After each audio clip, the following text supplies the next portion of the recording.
Hey, hello, thank you everyone. Thank you for joining us for the first episode of Villains by the Hour over on Paracosm Entertainment. We're happy that you joined us. If you just clicked on this and you're like, what the heck is this? What's going on?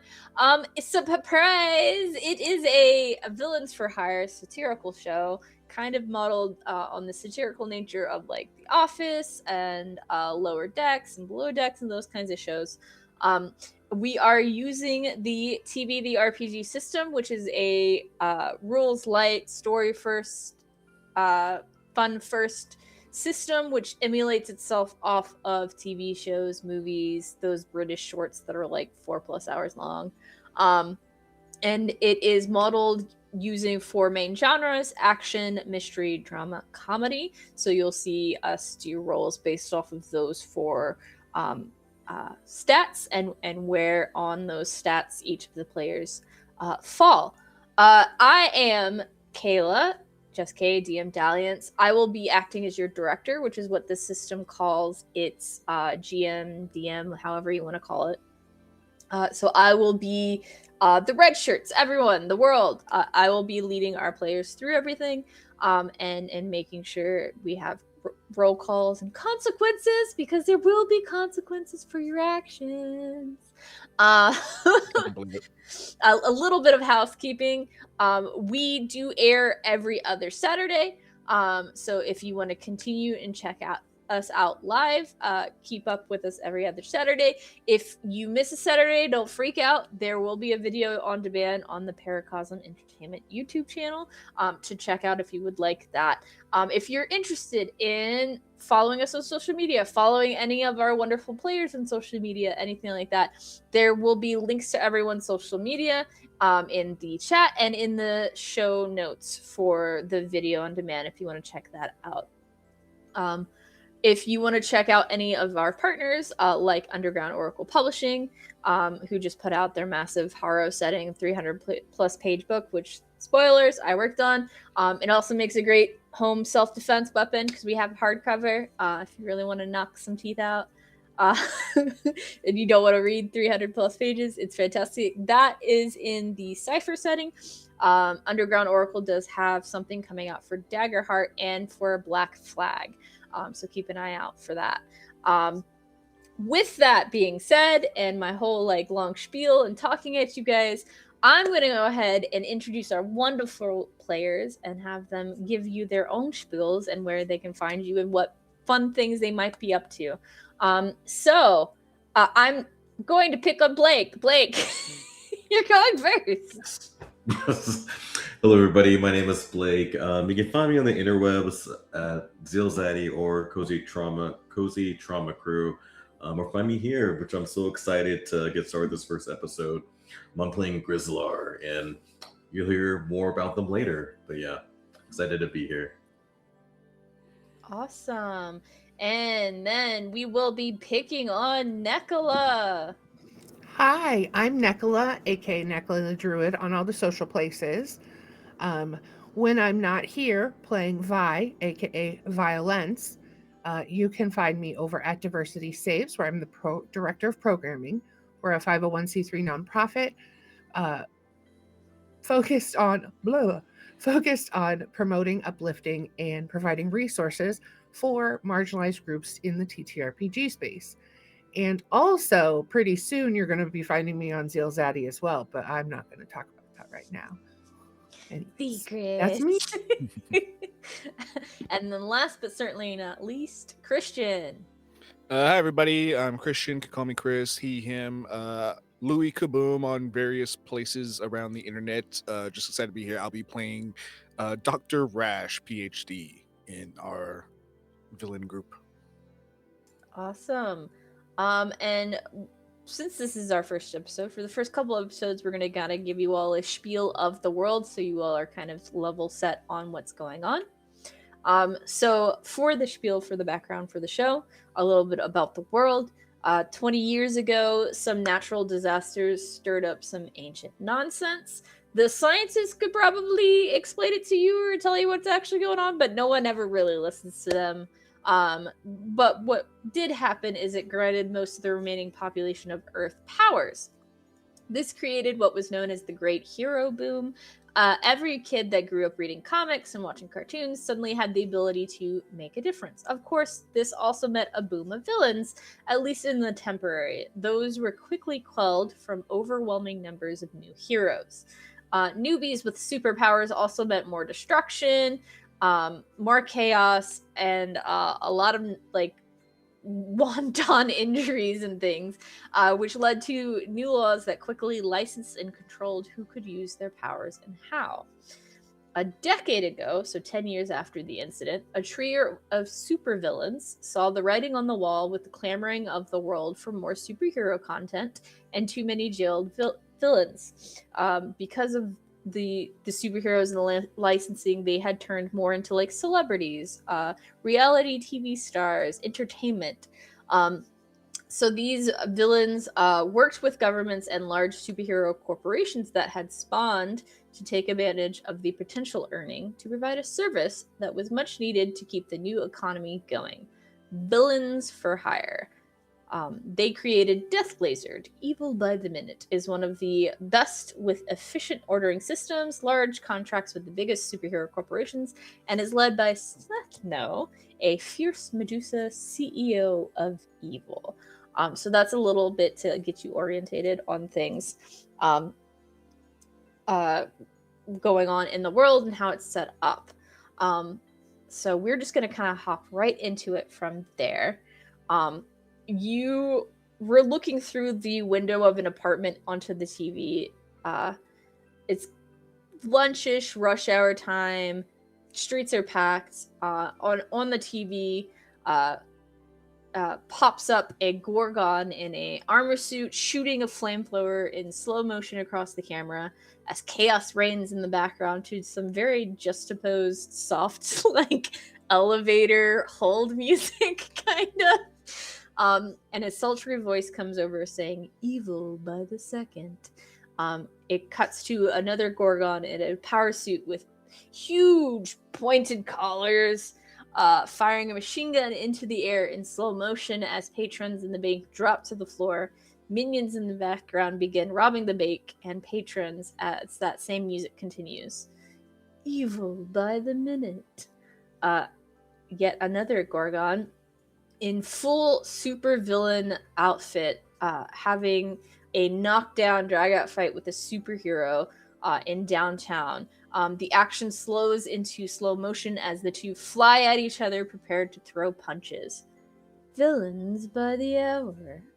That first Gorgon again appears in a skin-tight black and green catsuit, standing on top of a skyscraper in a power pose as they push a large red button, a massive explosion going off behind them that midway through goes into that slow motion as the Gorgon smirks at the camera. Evil by Deathlazered. And then flashing along the bottom of the screen is a call now with a number. So that is, as soon as that's over, it goes to some sort of like cat food commercial. It's like, meow, meow, meow, meow, meow, meow. We all know that what that's referring to. And as those meows echo through that apartment building, we span back out and fly over the city to kind of like a smallish, building by itself. Actually, let's go ahead and show it to you. So this very kind of like unobtrusive building in the middle of downtown, our credit union. I'm gonna make the players do some work for me. Nicola, what's the name of this credit union? What's the name of our city? I don't know. What's the name of your city? No, we're just gonna give it something super generic. First, nope, that's an actual bank in my town.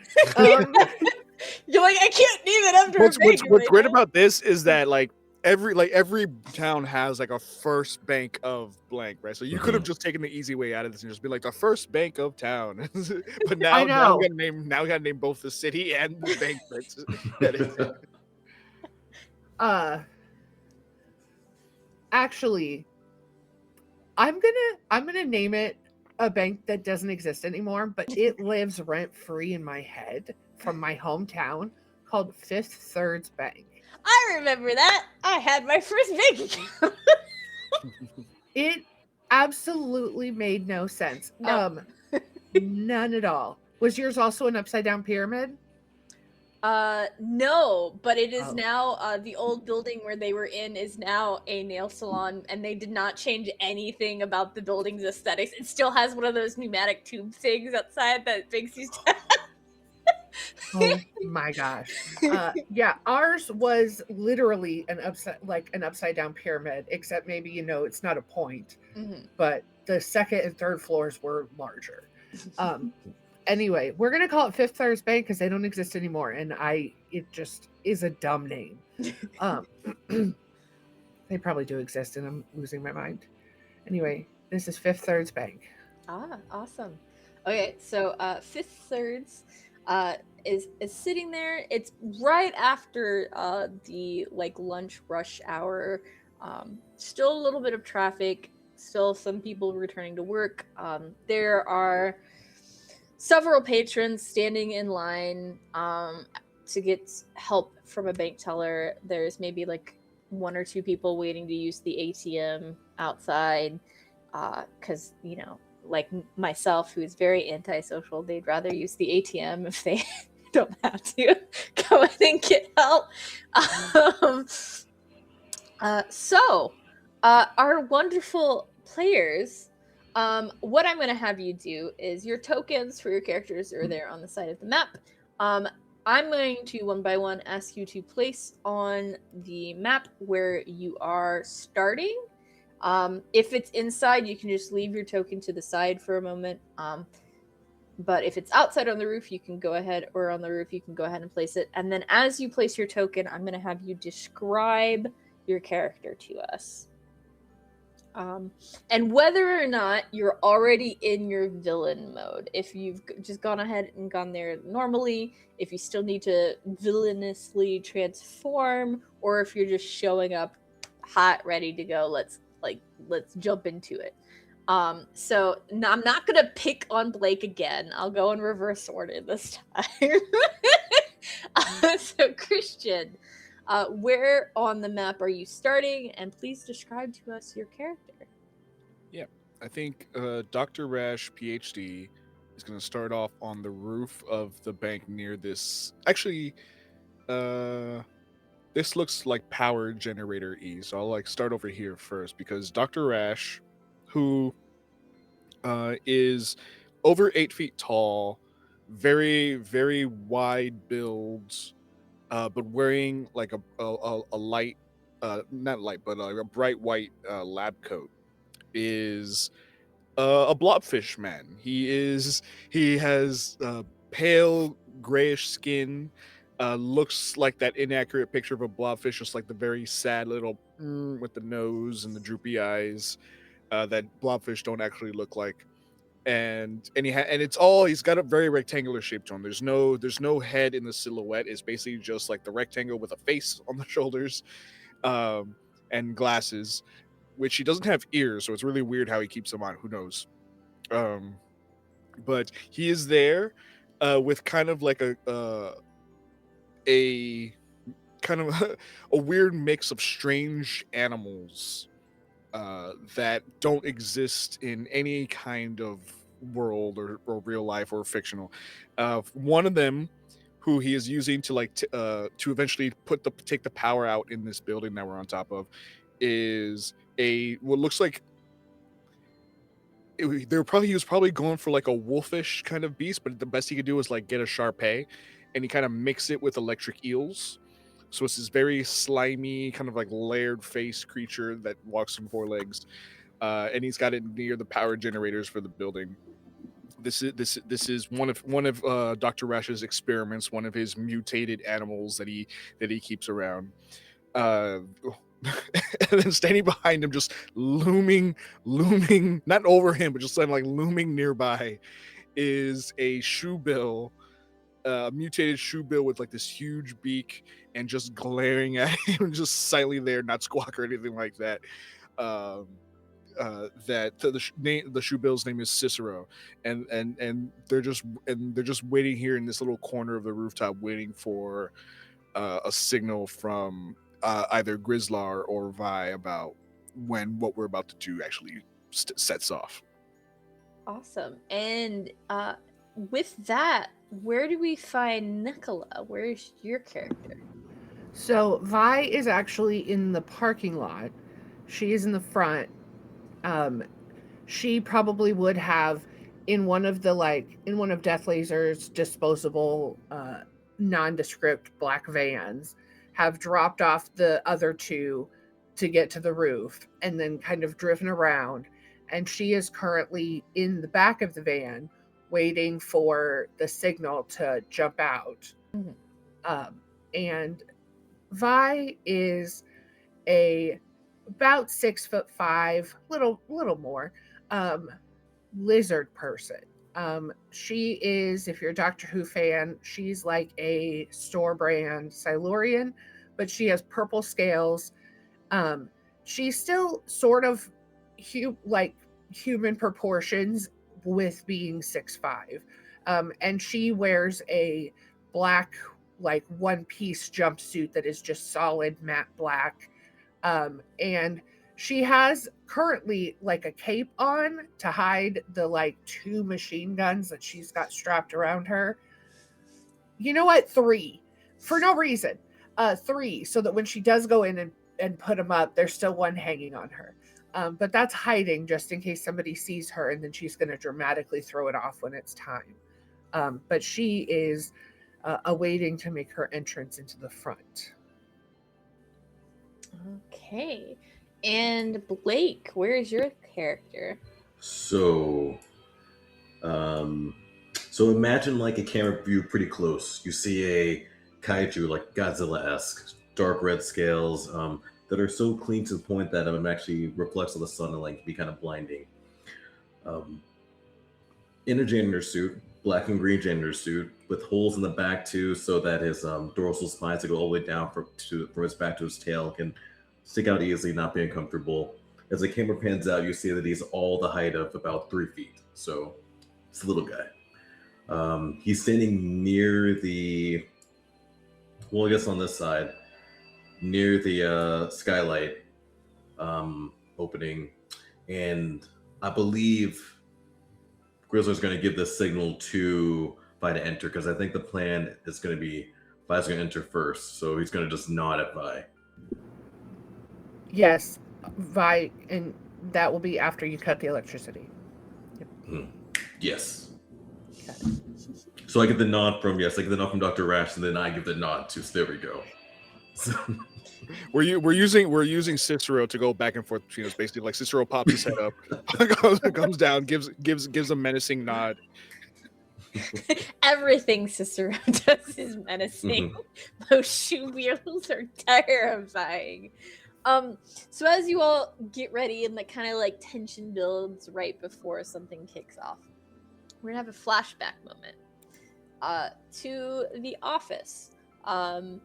For reasons that the audience does not know, the floor of your office is covered in glitter and paint right now.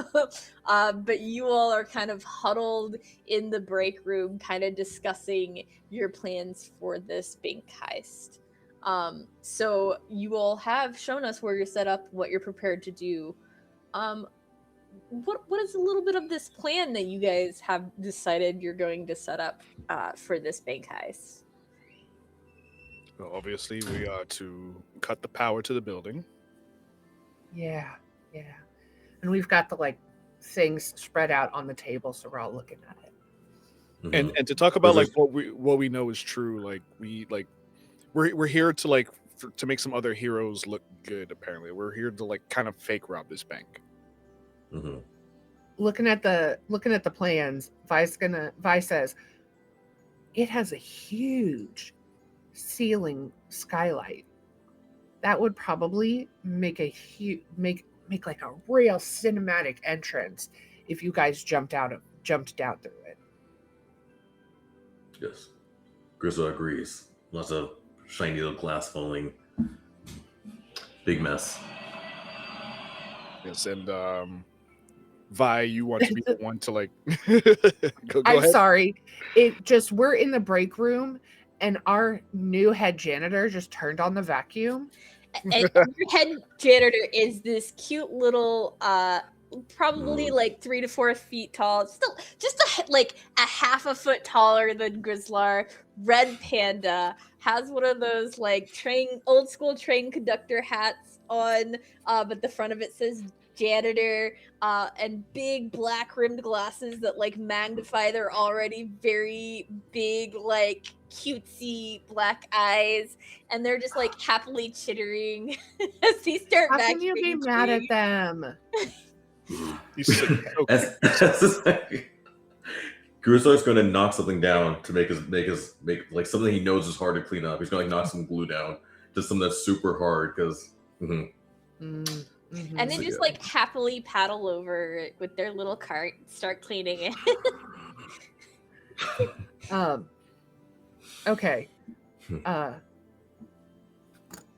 Sorry, the actual vacuum did throw me off. So I know that was mine. I know. I apologize. It's okay. I'm just trying to remember where I was a second ago. Well, did you want to be the one to actually like tell people, get on the ground, or else we'll shoot you, and then that seems make like the announcements? That seems like the best option, because me jumping through that ceiling might end up a little bit worse. I don't know.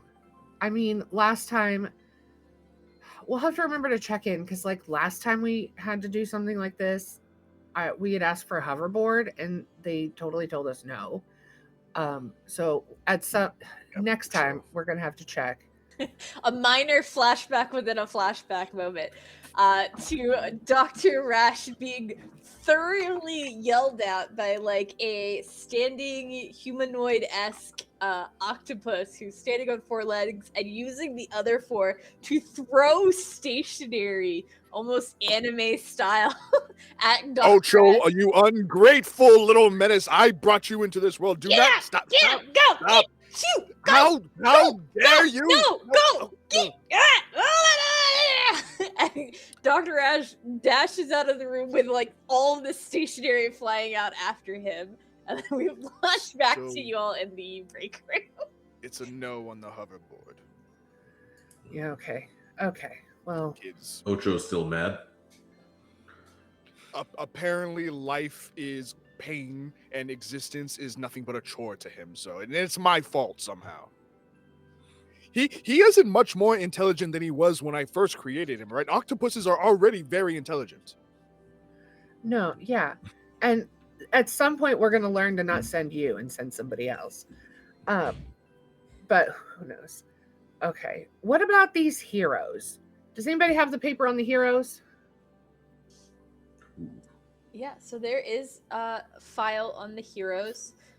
What is in there is you see that the team name is Scales of Justice. They have 3 members. Heaven Strike.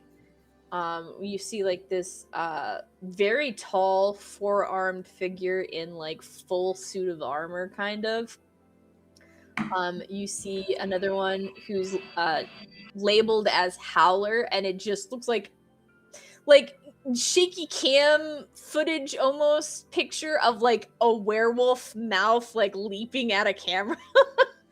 And then you see another one that says Collective, and it's just like a vague haze in the picture.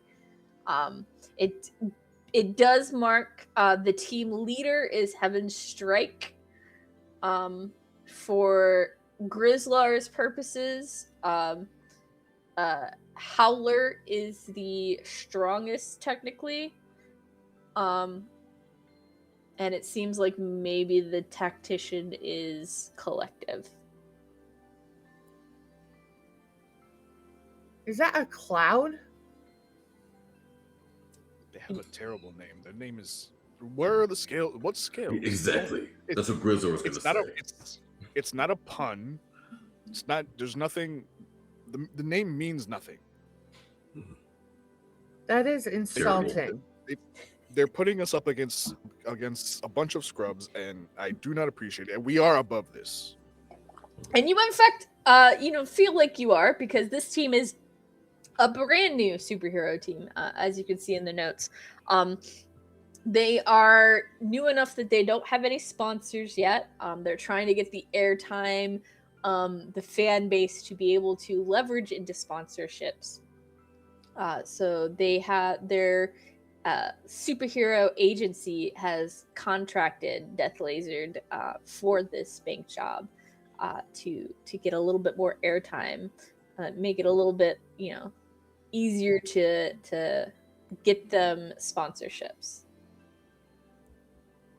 This job is so insulting. I'm going to go off for a minute because, first off, scales of justice. There's no scales. And so they put the two people that have. Okay. And also, it says minimal structural damage. Don't blow up the bank vault. I'm not sure how we're supposed to work under these conditions. It's fine. When we do a good job, they're gonna be like, this is the best. Devourer who? And we have another little flashback in a flashback. I think this morning you all had a all villains hand meeting where you all have a rival team. You all are the smallest team on the floor at 3 right now. Your rival team is led by Jin, whose villain name is the Devourer, a very ancient ancient vampire. Has like very silky flowing shirts, like almost like pirate-esque flowy silky shirt with a V that is way too low for PG-13 TV show. Very tight leather pants, thigh-high boots, too many ear piercings, like they had their rebellious phase recently. And their team did get the best job on the roster for today. They got a blowing up a volcano, and putting an entire island at risk for a set of heroes to rescue everyone. And then we flash back to you all in the break room. It's not even that hard to blow up a volcano. The right reaction will get it going very easily. Minimal effort. And so we're going to also have something in this show called confession cams. If you all are familiar with The Office, Below Decks, Lower Decks, all of those shows always have the confession cams. So I will occasionally call for confessions cams just to get one of the characters' viewpoints on something.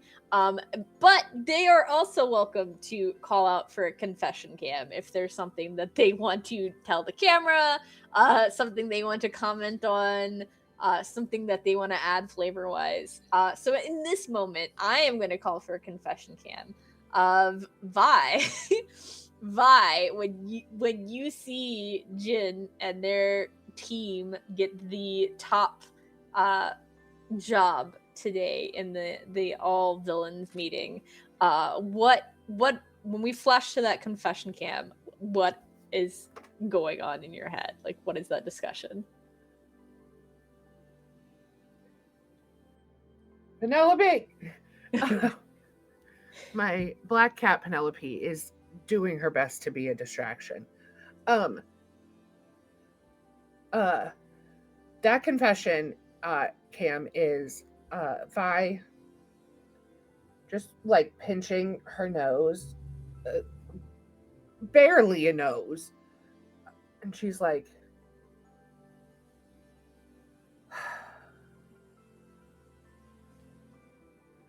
I don't know how much longer I can hate them because I really, really am excited for our date on Friday.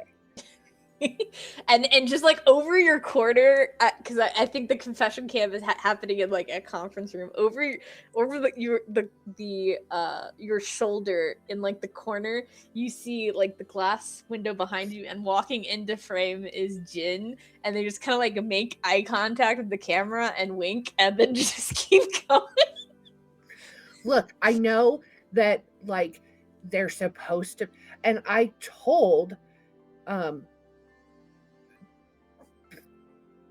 bless you. I told Plop that they shouldn't set us up on a date, but Plop said,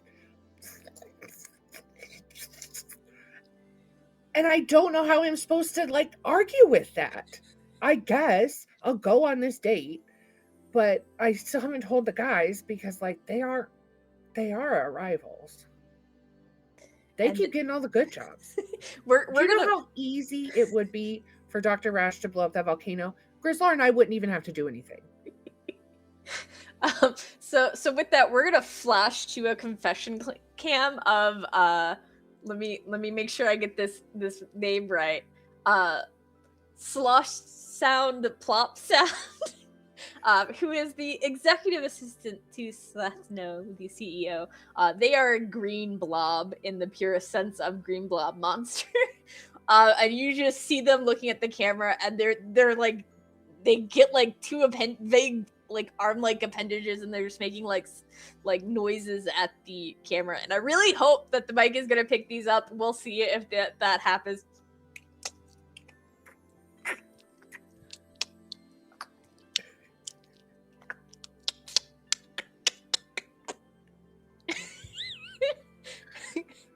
And then we're gonna flash back to the break room where you guys are discussing the file. Someone is listening to this audio only and just having a field day. I'm sorry. If I could take a moment to actually have a confession cam. Yeah, go ahead. Yeah, it just cuts to Dr. Rash, and he's just there like, do I believe that I could blow up a volcano? Yes. Have I ever done it before? No. But honestly, how hard could it actually be? Clearly, giving this to the top team on the roster is unnecessary. And if I feel like I could do something by myself, all I'm really asking for here is a chance to actually make good on what I'm capable of. And then we'll come back. And I actually think before we cut from that confession cam, you hear like an off-camera voice go, and do you like feel like you're not being fully utilized at the company? He just sits there for like 5 seconds before it cuts back, just like having just staring off in the distance. So you all know the superheroes you're going against. You all have a vague plan, so we're gonna cut back to the heist itself. You all have set up. You all are ready to go. Dr. Rash is where the power generation is. Grizlar is by the skylight, and Vi is in the van waiting for the signal. Vi, though, I'm putting our director on the spot. Vi's not alone in the van. No, Vi's not. Vi's not. Who's in the van? Vi has the assigned intern. That carries around the special syringes in case of emergency. Okay. Yes. Who is our intern of the week? Our intern of the week is our little red shirty guy. Is named Steven. He is probably the skinniest person you've ever seen. All knees and elbows, like just had that like major growth spurt kind of part. Still has the like cracking squeaky voice syndrome going on. Has like what's probably like a homemade villain costume on.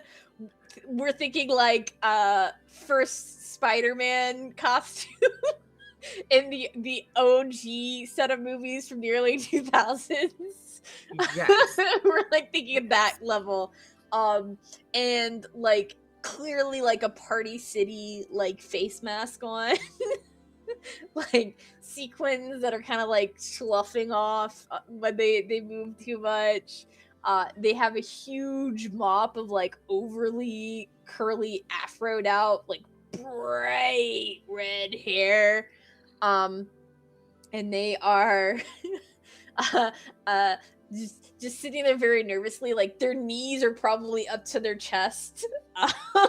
They're like kind of cramped down. And they're like, Miss Vi, now remember, when you're ready for me to try and give you your injections, to just like press your red button life alert thing, and I'll be there lickety split. I'll do my best to remember. And you see they like pigeon peck type on I think the back of this van is a little bit like a little like micro mission control, because part of making the villains and the heroes look good, because the villains look good, is making sure it like gets recorded and that they can be used for promo for both Deathlazered, the company, and for whatever superhero group has commissioned you for the job. And they're just kind of like pigeon pecking, and they're like, okay, it looks like we're all ready to go whenever you guys are. And under her voice, she just whispers, I miss Todd. Todd was the best intern. And yeah. So we're ready to kick off. So what's going to happen? We already know what you all want to do, which is short circuit the power, crash through the skylight, come in guns blazing. I'm assuming you want to intimidate with your guns blazing. Oh yeah, we're gonna scare them all.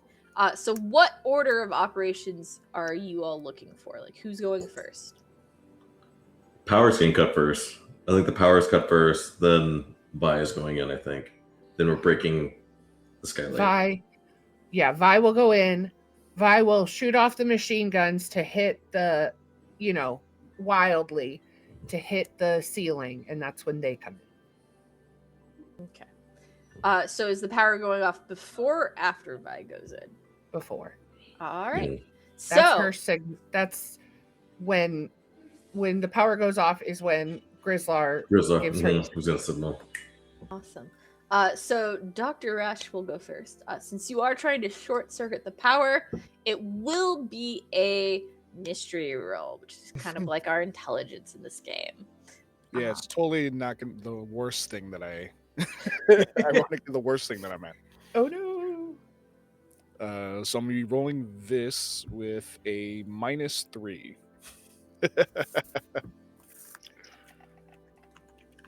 So that's a 6 total. Oh yeah.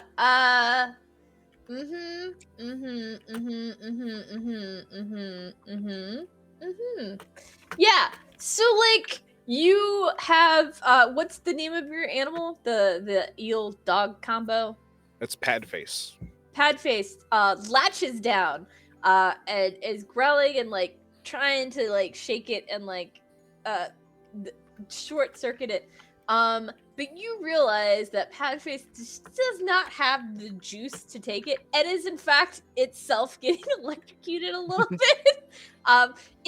It's fine because it is an electric eel combo with your little enhancement, so it's not hurt, but it itself is getting electrocuted instead of short circuiting. The problem is that while Rash is actually incredibly intelligent, it is specifically in mutagenics. Yeah.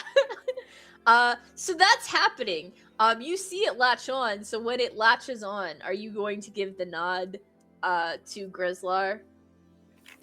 I feel like if there isn't some kind of indicator that says that the power is off or anything like that, or I can ask you, is there any kind of indicator that shows whether the power is on or not? So you can't see inside, but what you see before you with your eel puppy latched on, you do see sparks flying. You do see things shooting off and making noise. So like it seems like something's going on. Yeah, like if there's still power going through him, then they still got power to the building. So I think I'll have no choice but to try to do this manually and just kind of like go at the panel and just kind of like rip out cables and stuff like that. Now, important question. Are you just ripping until it goes off, or are you targeting and ripping? I don't know if I could identify what I would need to target, so I'm going to keep pulling at things until there's no more electricity. Okay, give me an action roll. I'm somewhat better at this. Nope, 8. Go ahead, and for you all viewers, a failed action roll rolls on the results chart, which tells us like Didn't you? an added thing that might happen. You had a +3 or a -3? That was an action roll. That was a +3. Oh, action! I missed it. I was like, what? Yeah. So go ahead and roll me another d20, and we'll see what happens in this result chart. 19. So a 19, bruised ego. Other than getting your pride hurt and yourself shaken, you are fine. There are no mechanical effects. However, the thing that you want to happen does not happen because you failed. So you go to grab one of these thick coils to yank it and turn off the power. And you, much like your eel Sharpay combo thing, are like filled with electricity, and you get blown back a little bit and get knocked on your ass. And you're really hopeful that Grizlar did not see over the ledge. I think he definitely saw. And I think even worse, Cicero saw. Cicero gets Cicero is just there. That disapproving evil shoe bill look, and actually maybe does that like that clank. Okay, I swear, guys, after the stream, go check out a video of what these sound like. They sound like fucking machine guns. Gives just like a short series of that sound at you, and just like disappointingly shakes their head. You hear Grizlar say, "Are you okay?" Just go. Okay, Grizlar's going. Okay, Grizlar's gonna go give the nod to Vi. All right, Vi is gonna bust out the back. Wow, the window. Oof, sorry. Digital backgrounds are weird to me. She's gonna bust out of the van, and like as she gets to the door, throw off the cape, and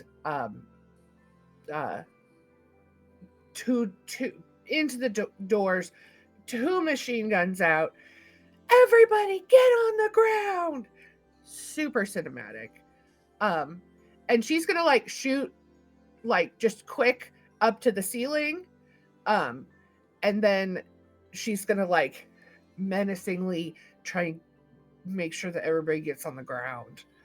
And after a few moments, then she will shoot up at the ceiling again, but one of the guns will be pointed towards the window on the ceiling. All right. To see how much of an air of menace you give off, give me a drama roll. Actually, that's the best. This is not a drama challenge, just a drama roll. This is a drama challenge. If you have something that makes it so we go against something else, I'm assuming I don't have your build in front of me. But it would be considered a drama challenge. Dang it. I really should have done a better job in building my character, because drama is what I have the highest in, but I'm also ultra violent, which means drama challenges target your action defense. So does that mean I roll action? So you would still get your bonus. So I'm not like trying to hit you with a drama. I'm making you see if you succeed at a drama. So you'll still get whatever your bonus is. That 3, that 2, that 1, whatever it is. Oh, and then if I was like slosh plop and I was trying to convince you into something or like seduce you, I would roll against your drama defense, which is your drama plus 10. And in that okay, case, cool. instead of rolling against your drama defense, I would roll against your action defense because you have ultraviolet. Awesome. I forgot about that part. Then, my drama is a +3. Okay. Oh, Yeah. 21. It looks so good. Yeah, so as you step into this bank, you like slow motion shrug off this like cape jacket thing that you had on. You have one useless machine gun strapped in front of you, but you grab the two that were on your side and just like, everybody on the ground. You almost actually perfectly mirror the Deathlazered commercial with the Gorgon like shooting up into the ceiling. And everyone, they're screaming, there's pandemonium, patrons drop to the ground, people, bank tellers behind the counter drop to the ground. The two that were trying to use the ATM outside are like fucking gone. So yeah, you have narrative control of this lobby right now, and so you can very easily go ahead and shoot out that skylight for Grizlar if you want. Now, we can do this the easy way, or we can do this the fun way. Everybody better stay down. No, don't try and be a hero. And you see like one person like was scooting and moving a little bit and like goes back to whatever. And then they're gonna like fall in. What happens when they fall in? I don't. I'm that dude.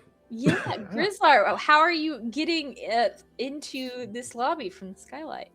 So I think Grizlar is going to do his transformation, which isn't as glamorous as some of the other ones, but he's going to do his transformation. So you're just going to see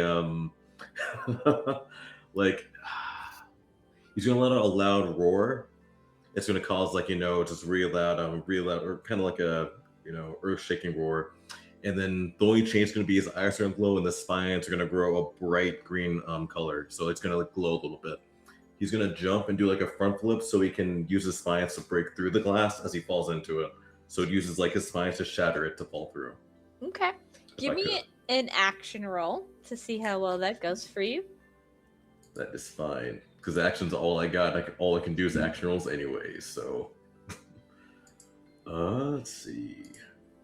Plus... There we go. Yeah, just add like one twice. Because my defining flaw is not going to mean I'm breaking through something, so I feel like that's not going to be a negative in this situation.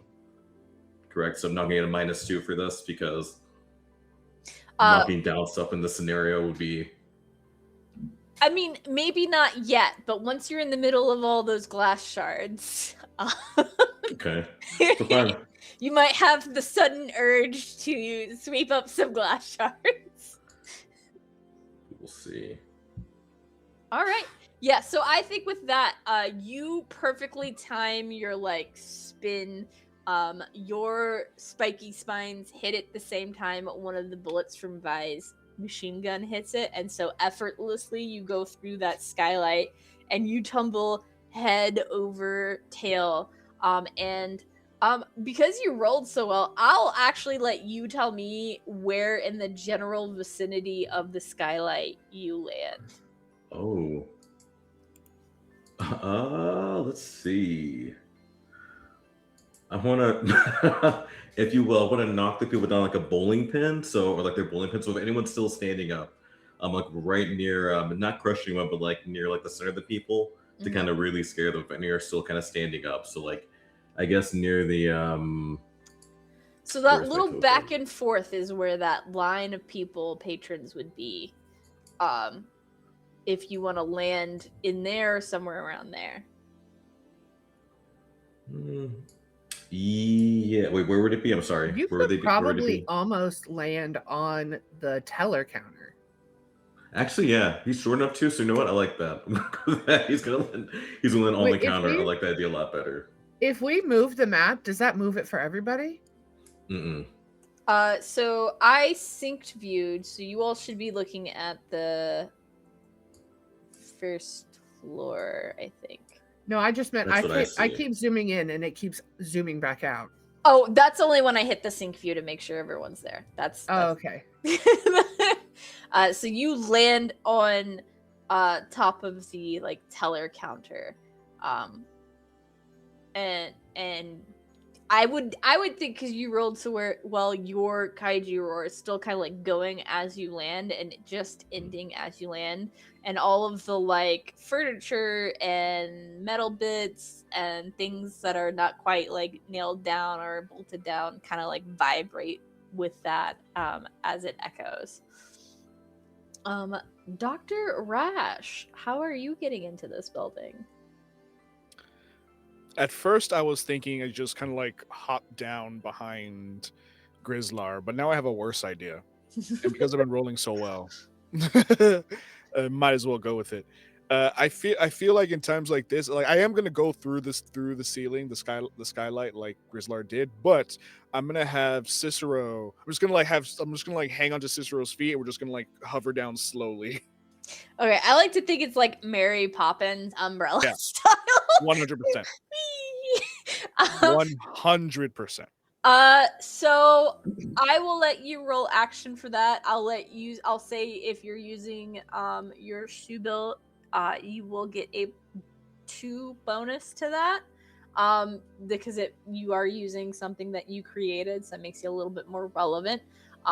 You will see me, audience, refer to things like synergy bonuses and relation bonuses and things like that. That's things that, depending on how they describe to me, they do things in the game, how related they are to the scene, because this is a mock TV show, things like that. I will reward them with bonuses outside of whatever bonuses their own features might give them for things.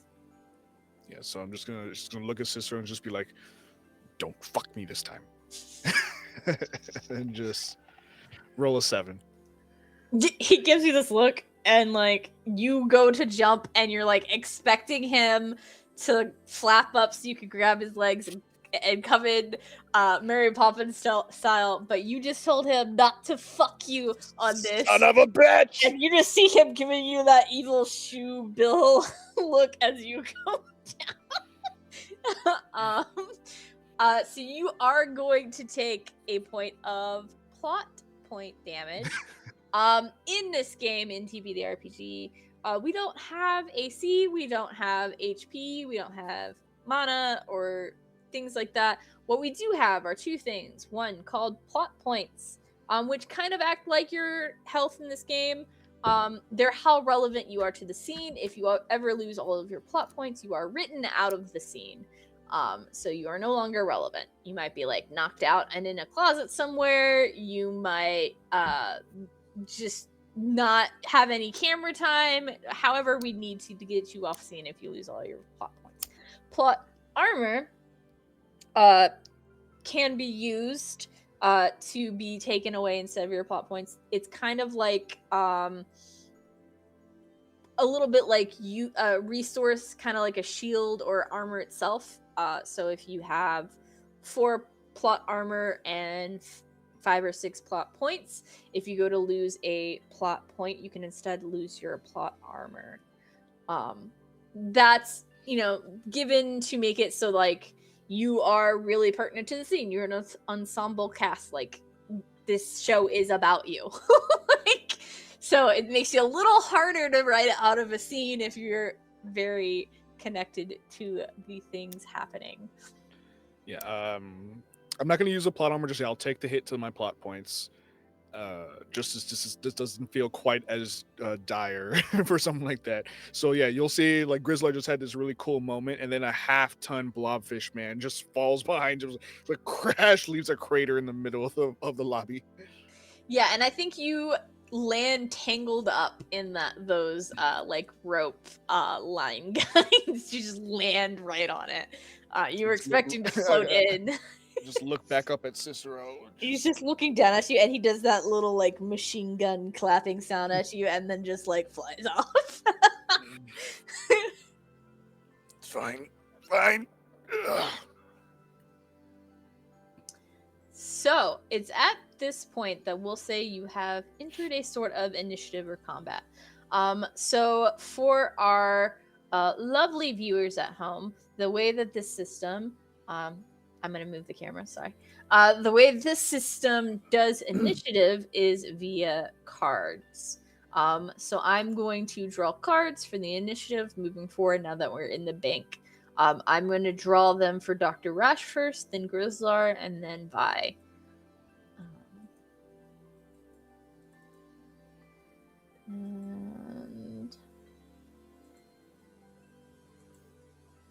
And 3 cards. We're going to go ahead and move those to you all. And we're going to flip the cards and see where you guys land. All right. So, Grizlar, you're going first. Dr. Rash, you're going next. And then Vi, you're going last. So as we go back over to our lovely blank and get everyone back on track, Grizlar, you just did this ultra cool landing. You just saw Dr. Rash completely blobfish beef it onto these like rope line things. You see Vi at the entrance, like looking all cool and shit.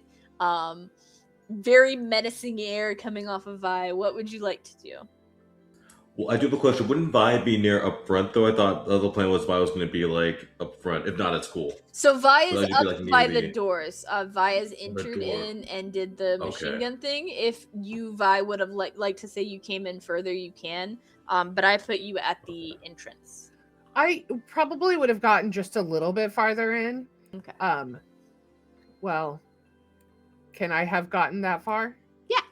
Okay. Okay. So our plan is to, because we want to get the bank manager. Yeah. So could who's on the plan? Who is in on the plan? No, he knows this is happening. Yeah, we don't know. We never talked to him. He's not in on our plan, but he knows that the bank is to be robbed. Mm-hmm. Flashback. Can I call it? Yeah, go ahead. Should we call him? How do we know if he's a good actor? We don't. That's a good point. As long as you are threatening enough, Vi, it doesn't really matter how good or bad an actor he is. Just be threatening. Yeah, okay. And what you see in the file for the bank manager, the other workers and the patrons have no idea this is happening. The only person that's supposed to be, and I'm going to put that asterisk, supposed to be clued in is the bank manager.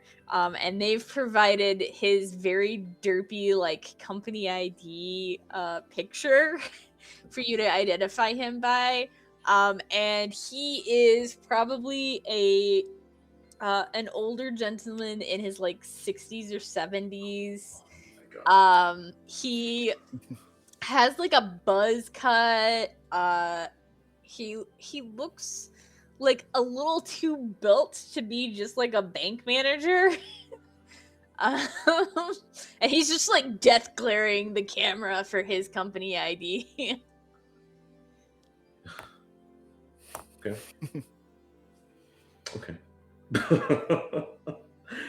Is in the bank, is he on the ground right now, or is he? Would you like to see if you can find the bank manager? Yeah, but I can only issue action challenges, so yeah, I can only yeah, I'll be knocking through people to get to them, so yeah, whatever. We'll make this a circumstantial roll because you know what he looks like. Okay. You don't have to like suss out who the bank manager is. You're just looking for someone who matches the picture you were given. Okay, so just a D20 then, right? Yep, just a D20. Okay. Let's go. Ooh. People are panicking. Vi made them utterly fucking afraid to even like look up, much less like anything. So everyone is like face first in the ground, just like terrified. they're kind of vaguely masked together. The patrons are, and then the employees on the other side behind you are kind of like huddling under the counter almost, rather than being in a place where you can view them. And there's just like a lot of like frightened screaming and that general like chaos noise that happens in all the heist scenes and all the movies and things. Okay, then as the last thing I do for my turn is over, I was gonna, using like a word to back it up, I'm gonna yell out, asking for the manager. Like, that's Grizlar the Karen. Grizlar demands them to see the manager right now. Just yell that out. So, but yeah, that'll be what I do. Going to have you do a drama roll. I know you can't issue anything but action challenges, but I'm going to issue you a drama roll because you're trying to be as scary as violence to get them to tell you who the manager is. Gotcha. Okay.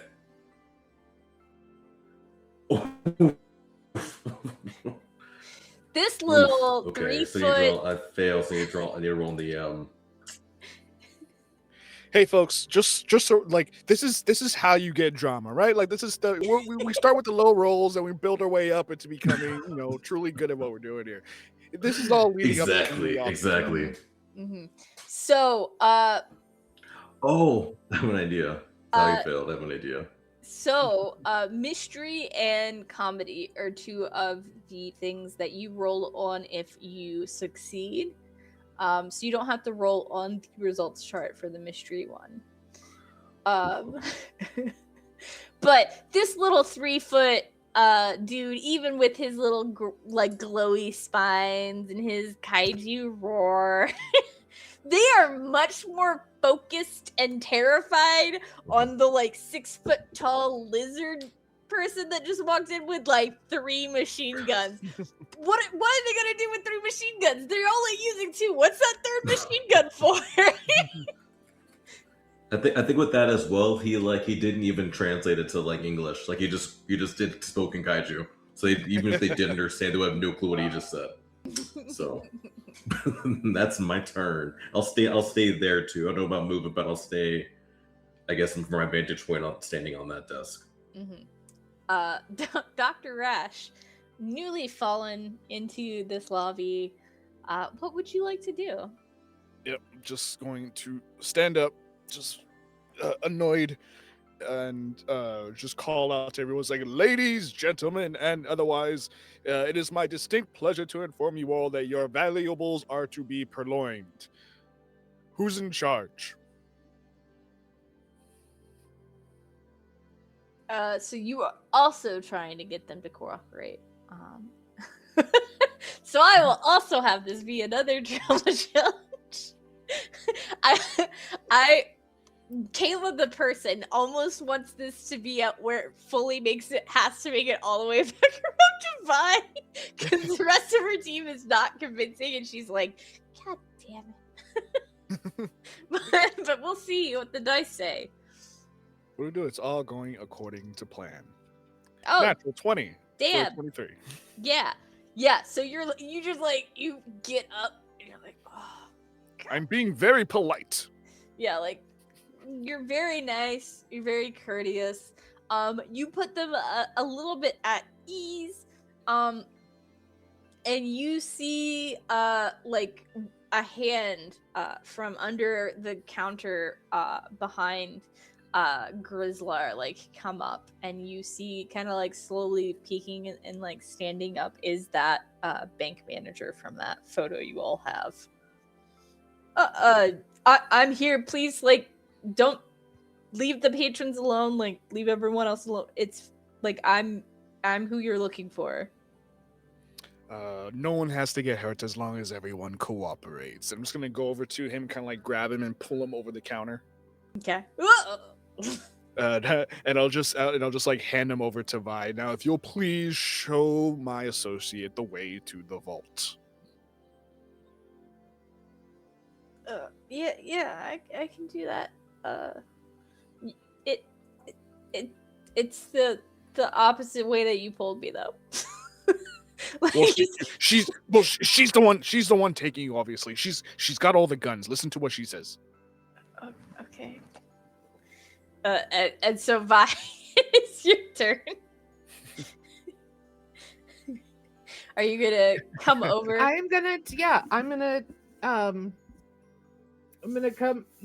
come up to where they are, and I'm gonna like poke him with one of the machine guns.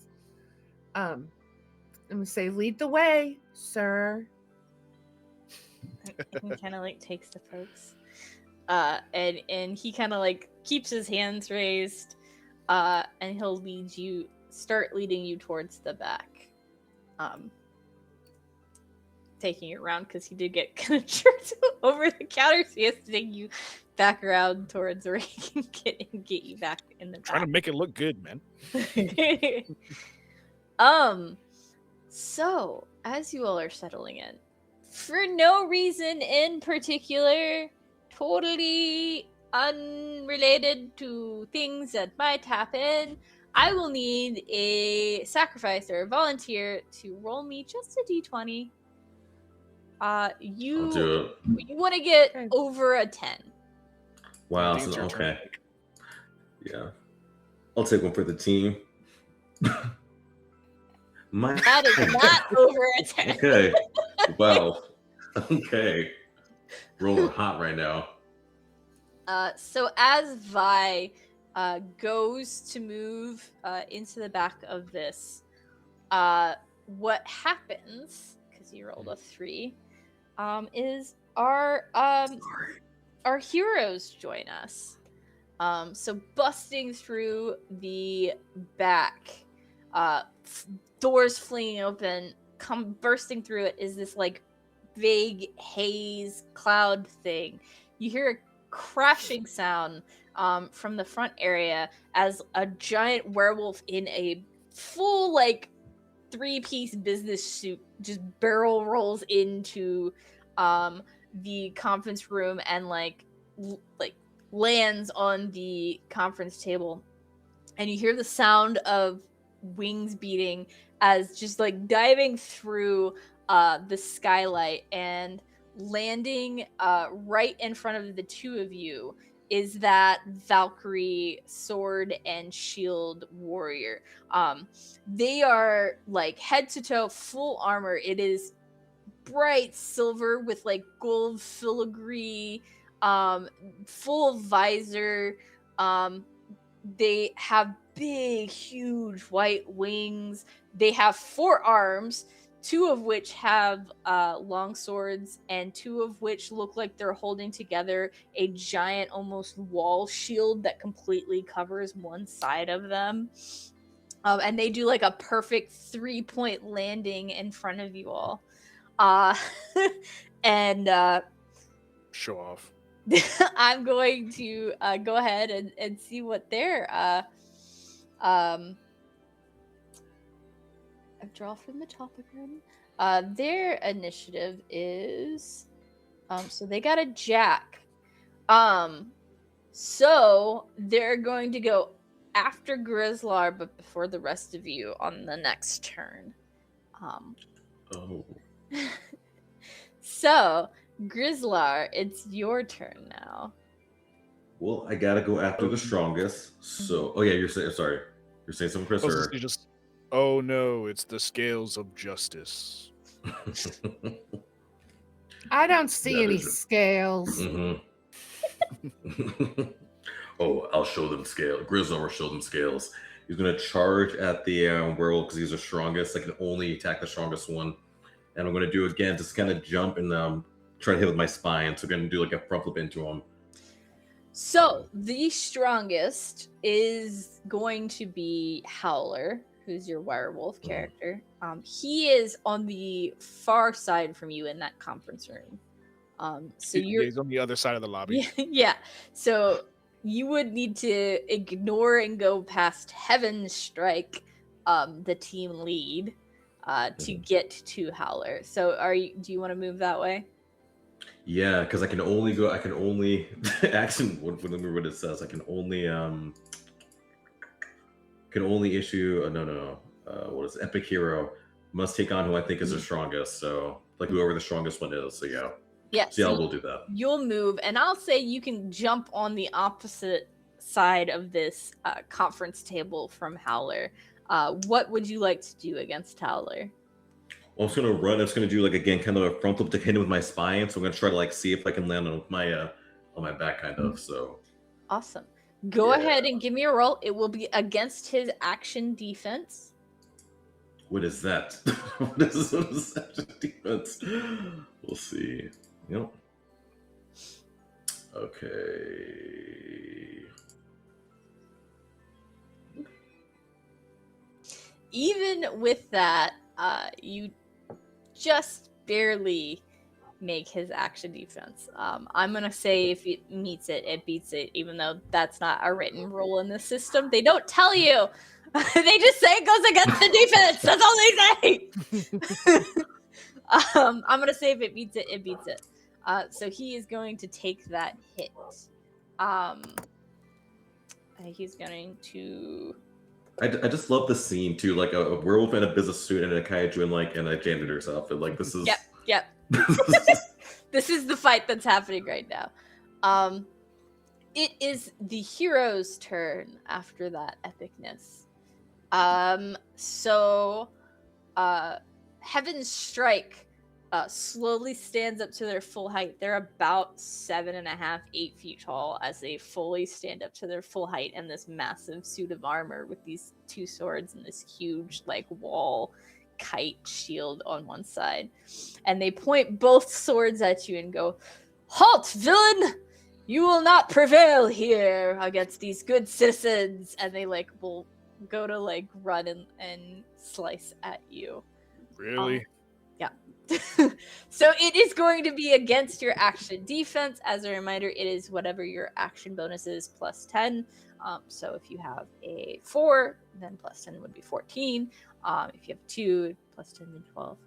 So I actually get to roll.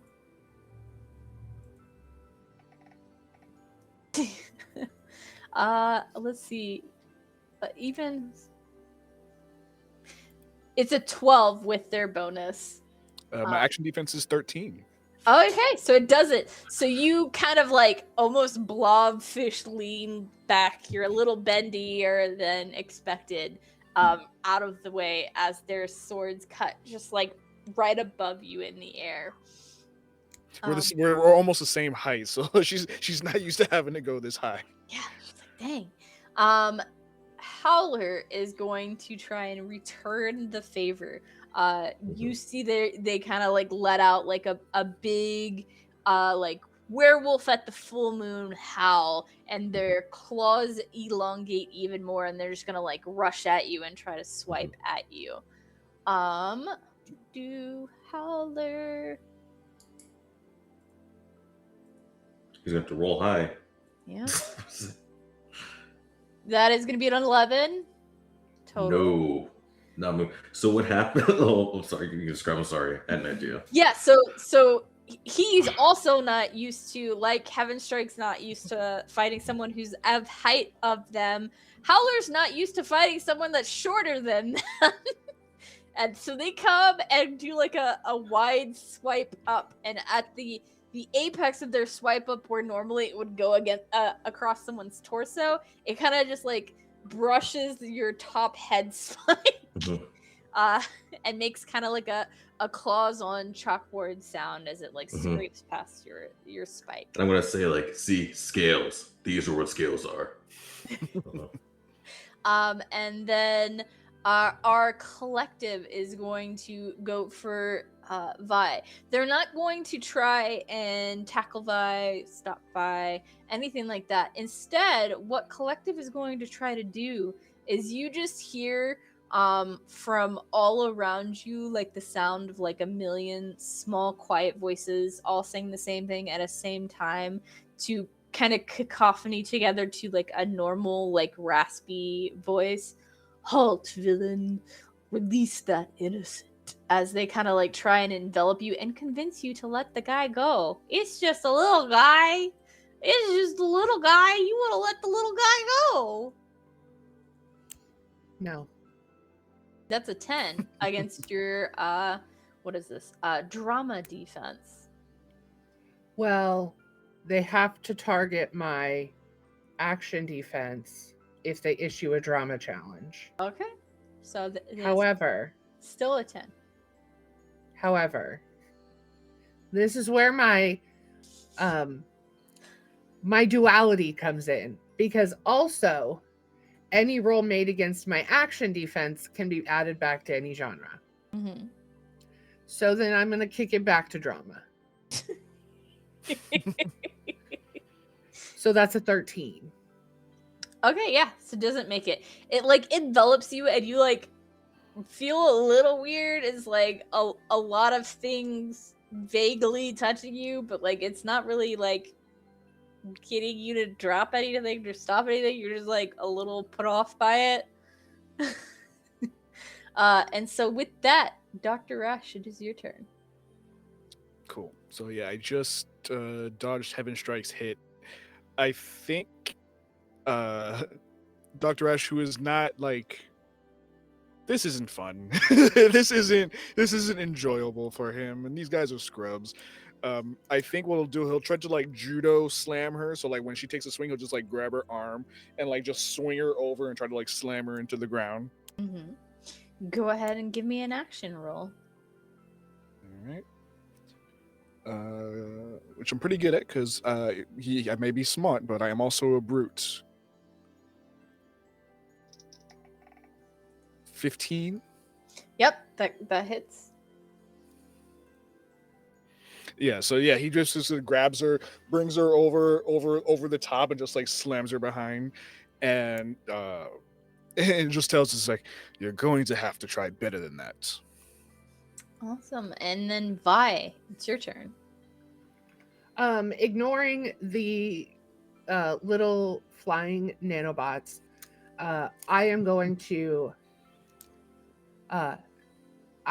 to continue to poke at the bank manager. Goes, don't let these. Oh, can I curse? Yeah, I said fuck like a bunch of times already. It is a filler word for some of us. I didn't pay attention to that. Don't let these bitches distract you. We have a job to do. And I'm gonna continue to like prod him through to keep going back to the vault. Completely just not even talking to, acknowledging, attacking this collective thing of nanobites or whatever. Mm-hmm. Trying to make them, feel less important. But I've got a job. I want the money. Mm-hmm. Yeah, so give me a drama roll. Because you do still have a little bit of that air of menace from when you burst in and like rolled so fucking high to terrify everyone. I'm going to give you a +2. Awesome. So that brings me up to a 5. I don't think that this puts me in any danger of my flaw, so I don't have to take my flaw, right? And your flaw is? My Hulk. Oh, yeah, I mean, you haven't gotten injured yet, so you're good. You're still in control. I think the question I'm asking is, if I fail, would I be injured? If you fail to convince or control the manager might do something. But they don't have any weapons or anything on them, okay. So that's where we're at. All right, +5. Heck yeah! You're still super terrifying. So they'll continue on with you, and move towards the back a little more. You kind of like ignore the nano guys. He kind of like swipes you into, through the door into like the back area, and you can see the vault door is a little bit ahead and off to the right there. And with that, hey viewers, guess what? We've hit the halfway point. Yay! So before we get into a whole nother round of this combat, we are going to go on break. And you are going to go on break with us. And we're all going to go on break, and it's going to be fantastic. So see you in a little bit. Bye.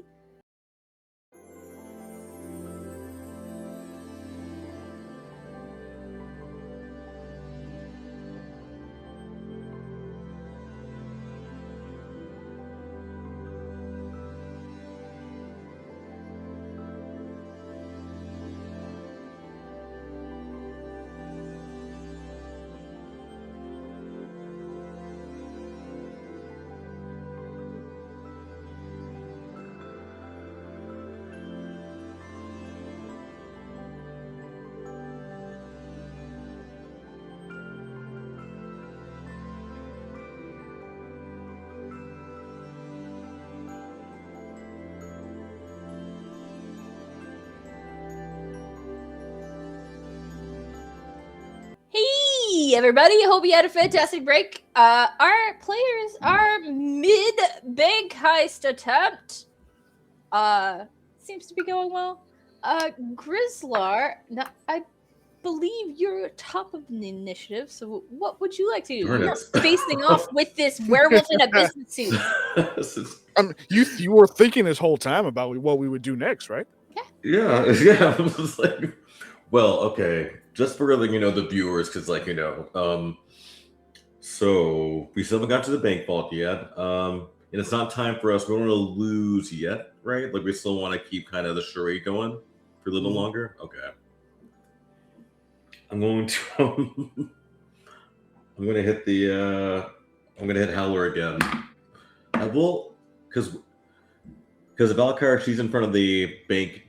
Where is the bank door again? Like where is the vault? Is that the top so the right? vault is in the top right, back where Vi is heading towards. The front of the bank is to the left, where you see the cars parked out front of the bank. So you and Howler are in the bottom left corner, on top of the conference room table, growling at each other. Yeah, I'm gonna hit him again because it's too far to get over there. So yeah, let's see if I can knock him down again. Yeah, we got to put on a show for the civvies while business is happening. Come on, let's see. Wow. Wow. That is going to be a failure. So it is an action D20. roll too. So you got to roll another d20. See what happens.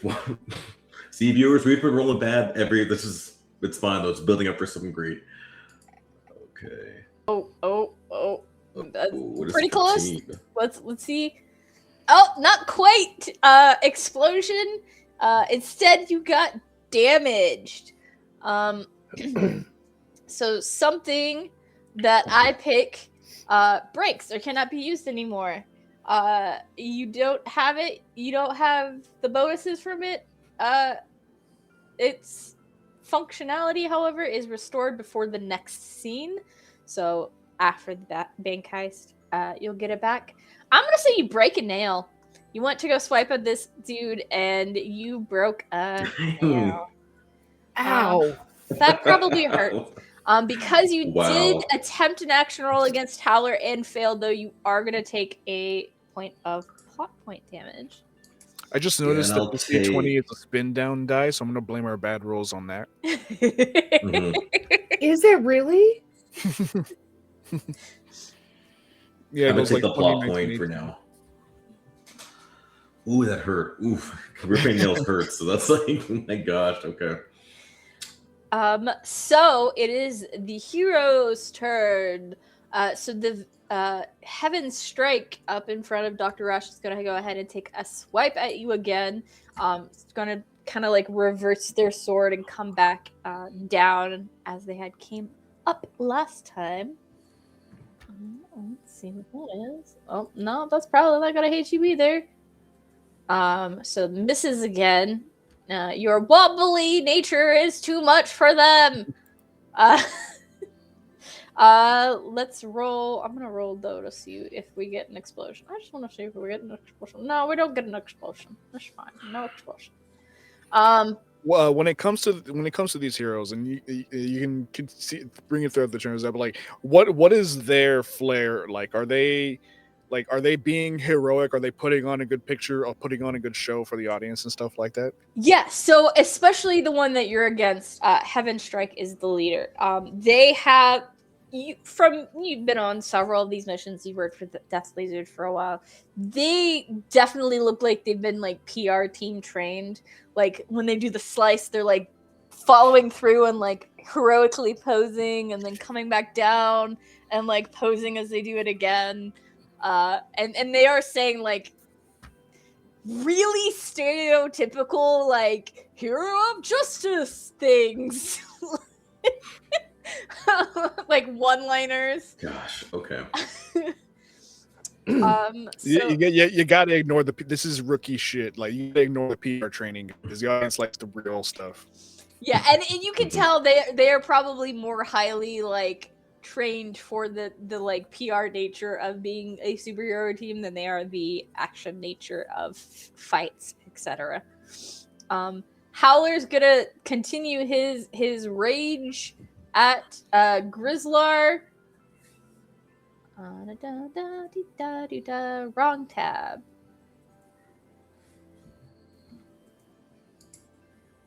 Does 22 hit? Wow, that actually does. Yeah, actually So does. So I think hit like the roll high, and he did.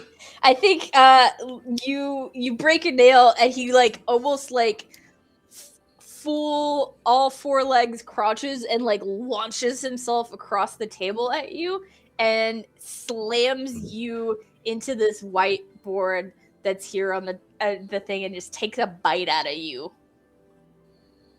Plot points when he tries to bite me, it's gonna hit scales, and he's gonna like it's not gonna damage, but it's gonna like almost chip a tooth. So he's a plot point tries to bite in just to hit scales. The plot armor. So I'll take the plot point instead of the plot armor. There we go. Plot armor. He's gonna littler armor. Plot armor. Is what you do feel him almost like chewing on you. Collective not being dissuaded by the fact that I just straight up ignored them last time. It's going to go after them and it's going to look, instead of at Vi, look at the manager this time and be like, flee while you can, mortal. In an attempt to terrify them into being more scared of them than they are of Vi with the gun. Get them the fuck out of here.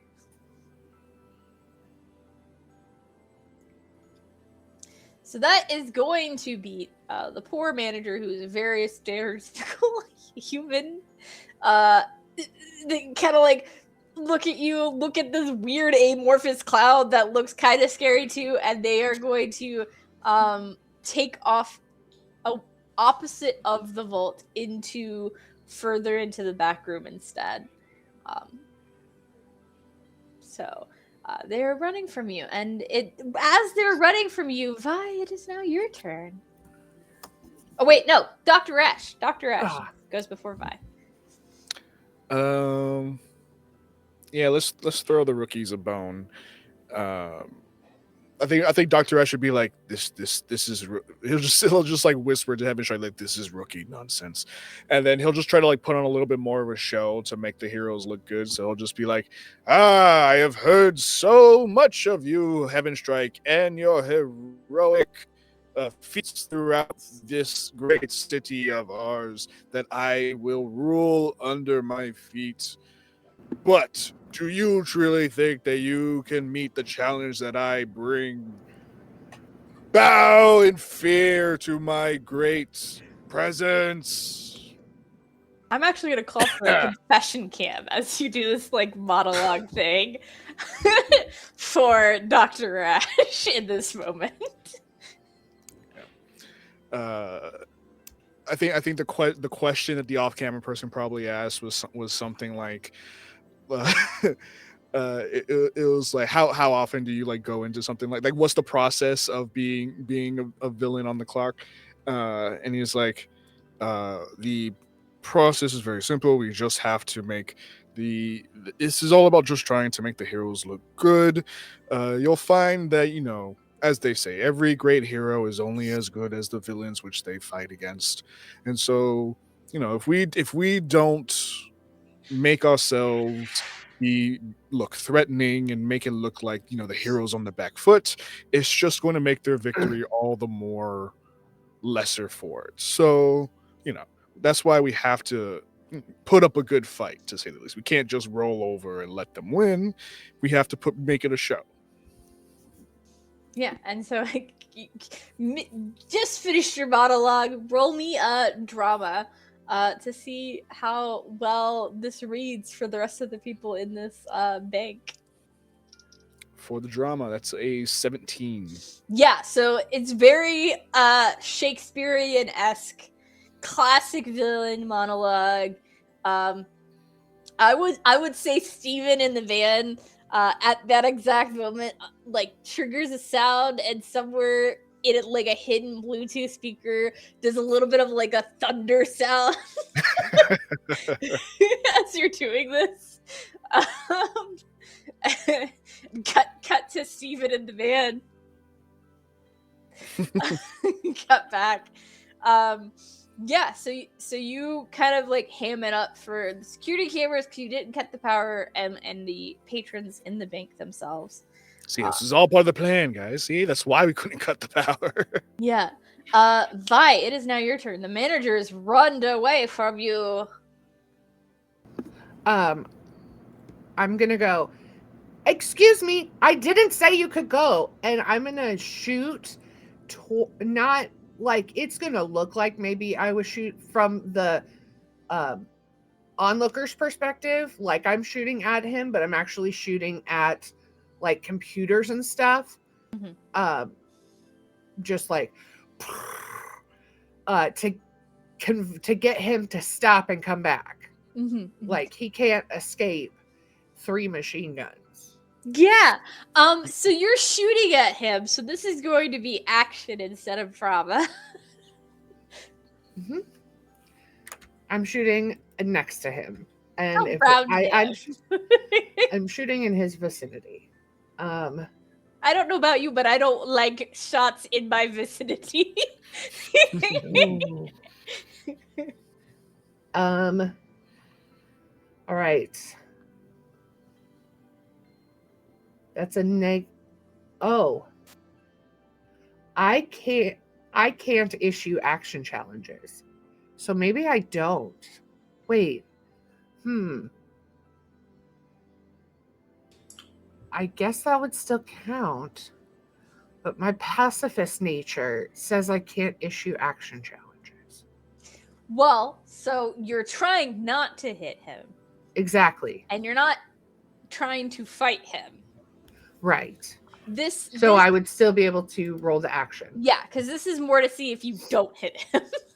Well, considering it's a -1, do I get any prop bonuses? Would it be drama since they're trying to not do anything, kind of like more like dramatic effect? And she's shooting a gun, so it's gonna be action. I'm just curious. I will give you a straight roll, though. I'll get rid of the negative for you, because you are being pacifist and trying not to hit. But trying not to hit did not go so well for you. That's a 5. He is trained because he has a buzz cut, so he's trained. He's swerving. He's dodging. He's dipping. He's serpentine. He's trained to take a bullet. So I'm actually going, before we roll on the results chart of action, I'm going to have a confession cam with Vi over this, seeing that you hit him. Confession cam, flips to confession cam with Vi. It is just the most awkward, like 15 seconds of Vi just sitting there. And she like looks.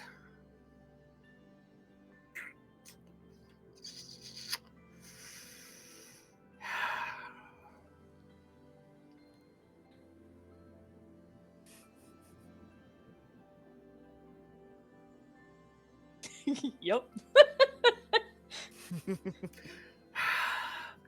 I don't think the size might be not catching on mic, but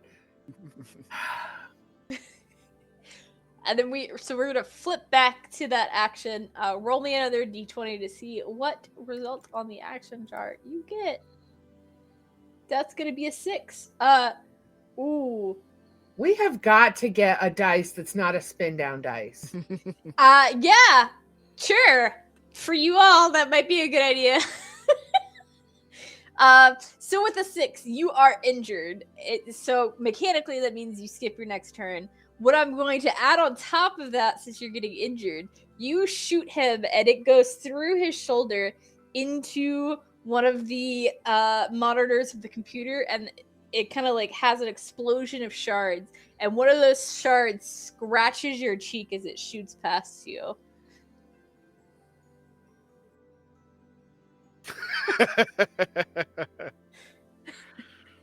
Oh no. So do I lose my next turn because I'm transforming? I mean, you definitely can. You can go ahead and transform now, but you do lose skip your next turn.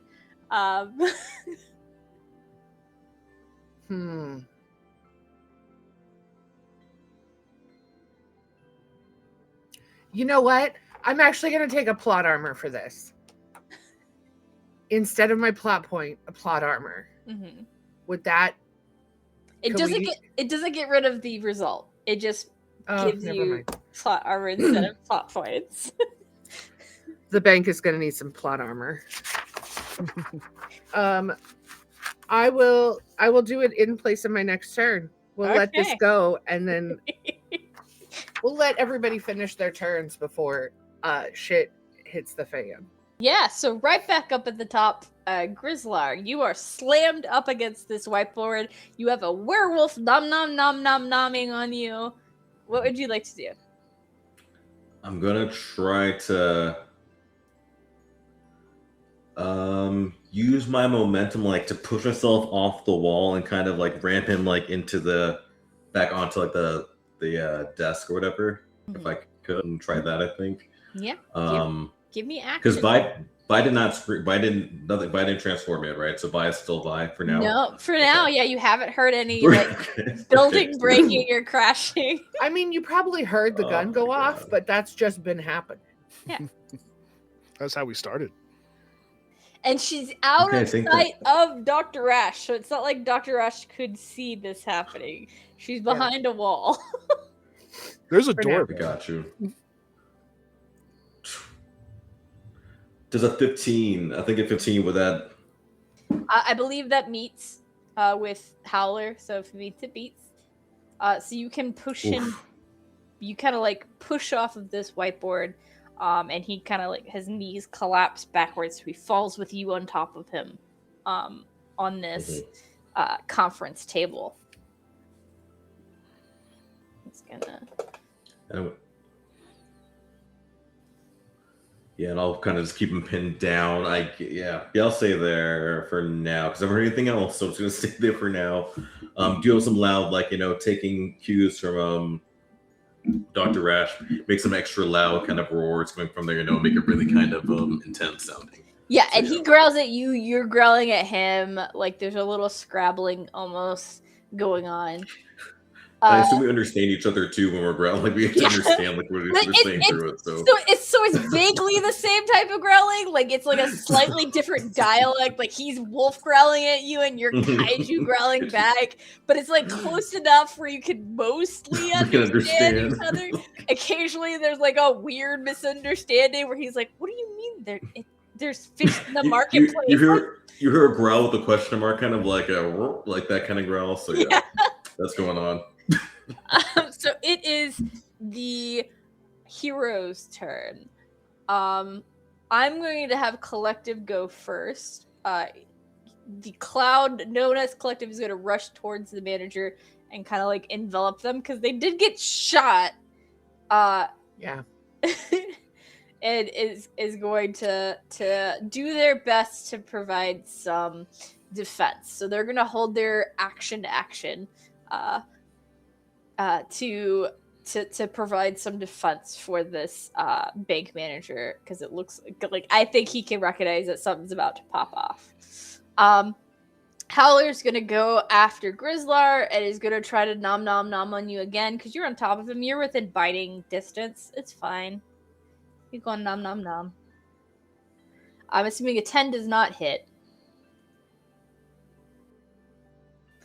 Yeah. You're muted, by the way. Blake. Yes, that was all part of my plan. But no, so he's biting right into scales because does not meet it or beat it. So yeah. Yeah, and it to you, it almost feels like kneading. Like a cat when a cat kneads on top of a blanket, so you don't get the claws, but you get that kneading sensation.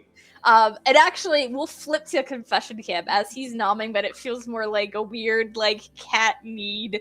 What's going through Grizlar's head?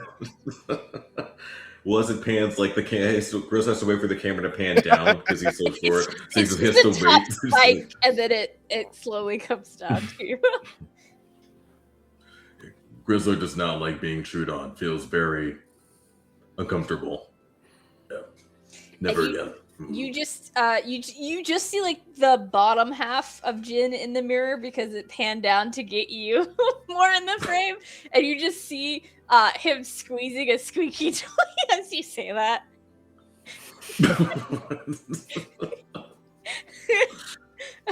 And so we'll flip back to it with Heaven Strike trying to instead of swiping, I think they swiped up and then swiped down, and they're gonna kind of like spread out their arms and try to like almost Spartan kick you back. Since the swords don't seem to be doing nothing there, they're gonna try and do that instead.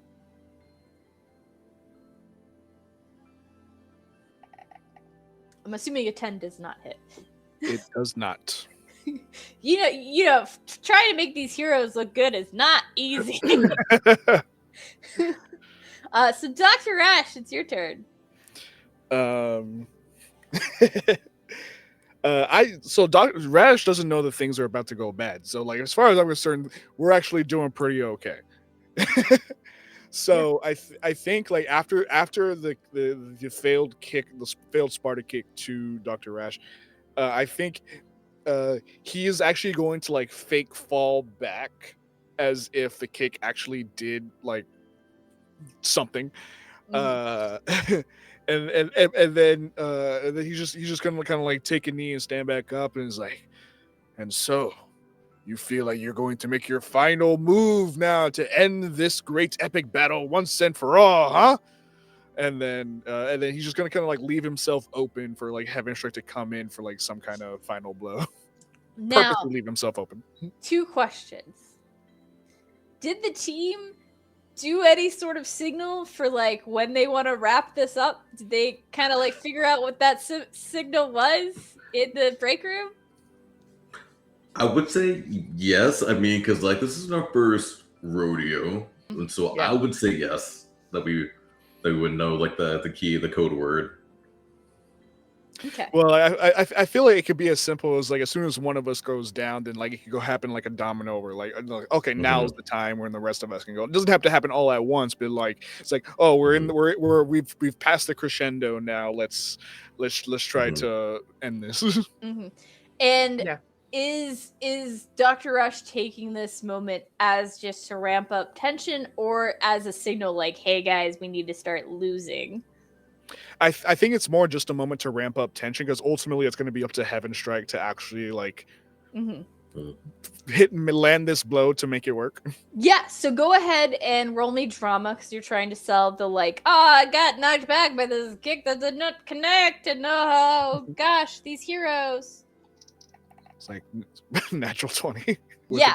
23. So like you somehow like fling yourself back as if this Spartan kick connected, and almost Rash watches a lot of pro wrestling and like act as if you get like slammed into this wall that's behind you, and you're like, oh, you have your whole speech. From where you are, I don't think you see anything yet, but you're in a much better position to see what's about to pop off with Vi. Oh yeah, well, this is a window. This is a window, huh? Okay. Yep. Woohoo! Here we go.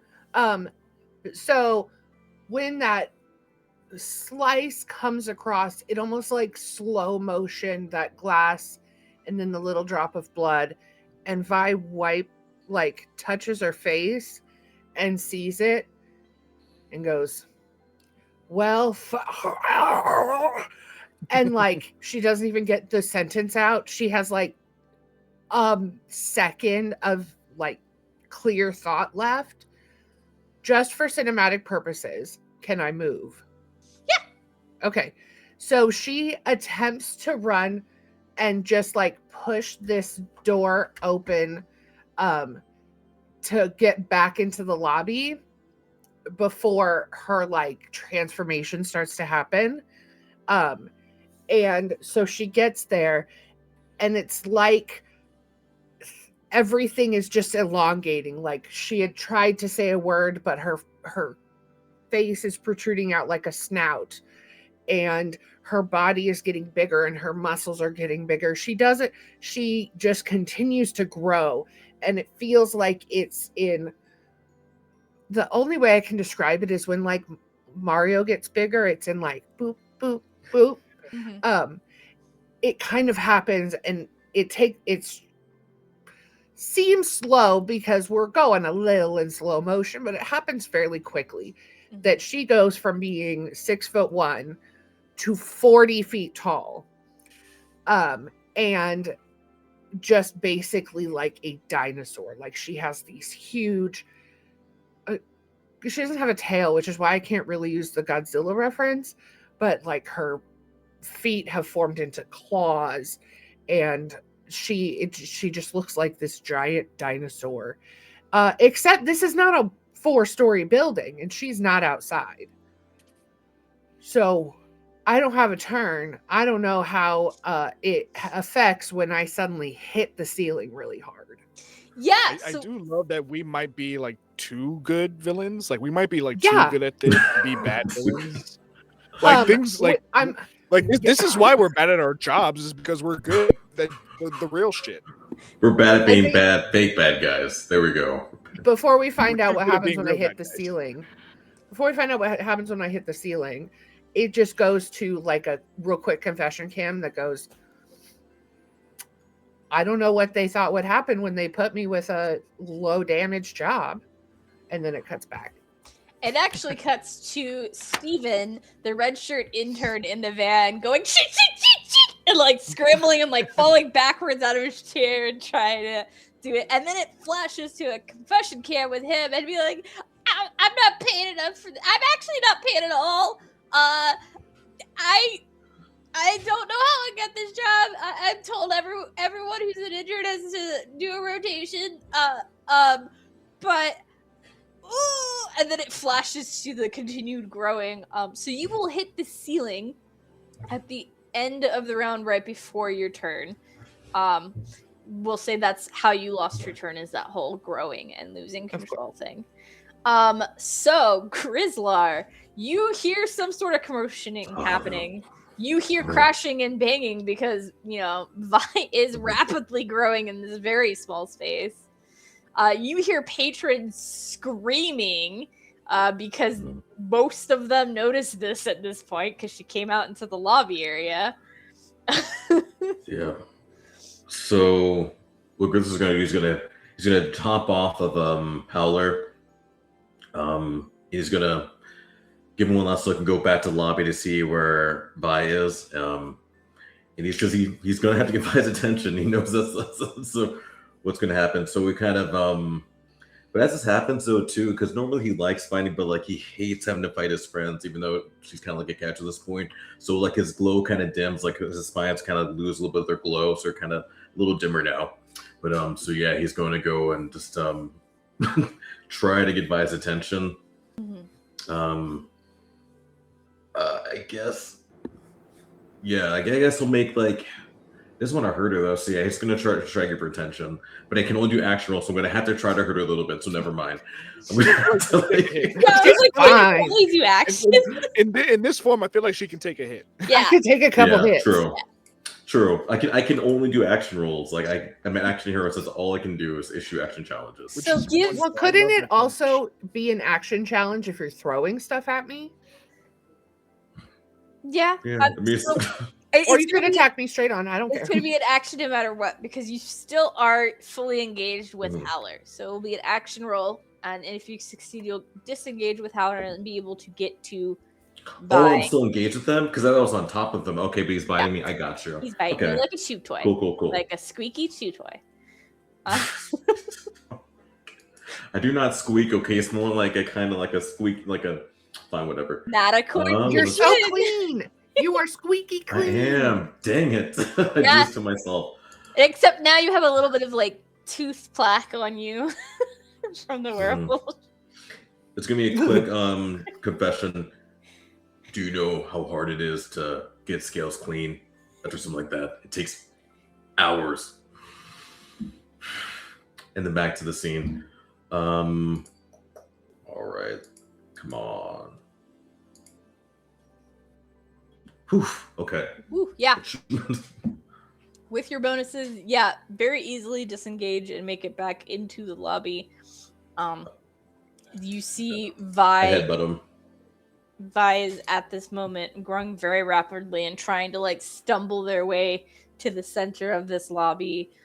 They are filling up the space. They've cracked the counter where the teller's at this point. Their tiles beneath their feet are like cracking under the pressure.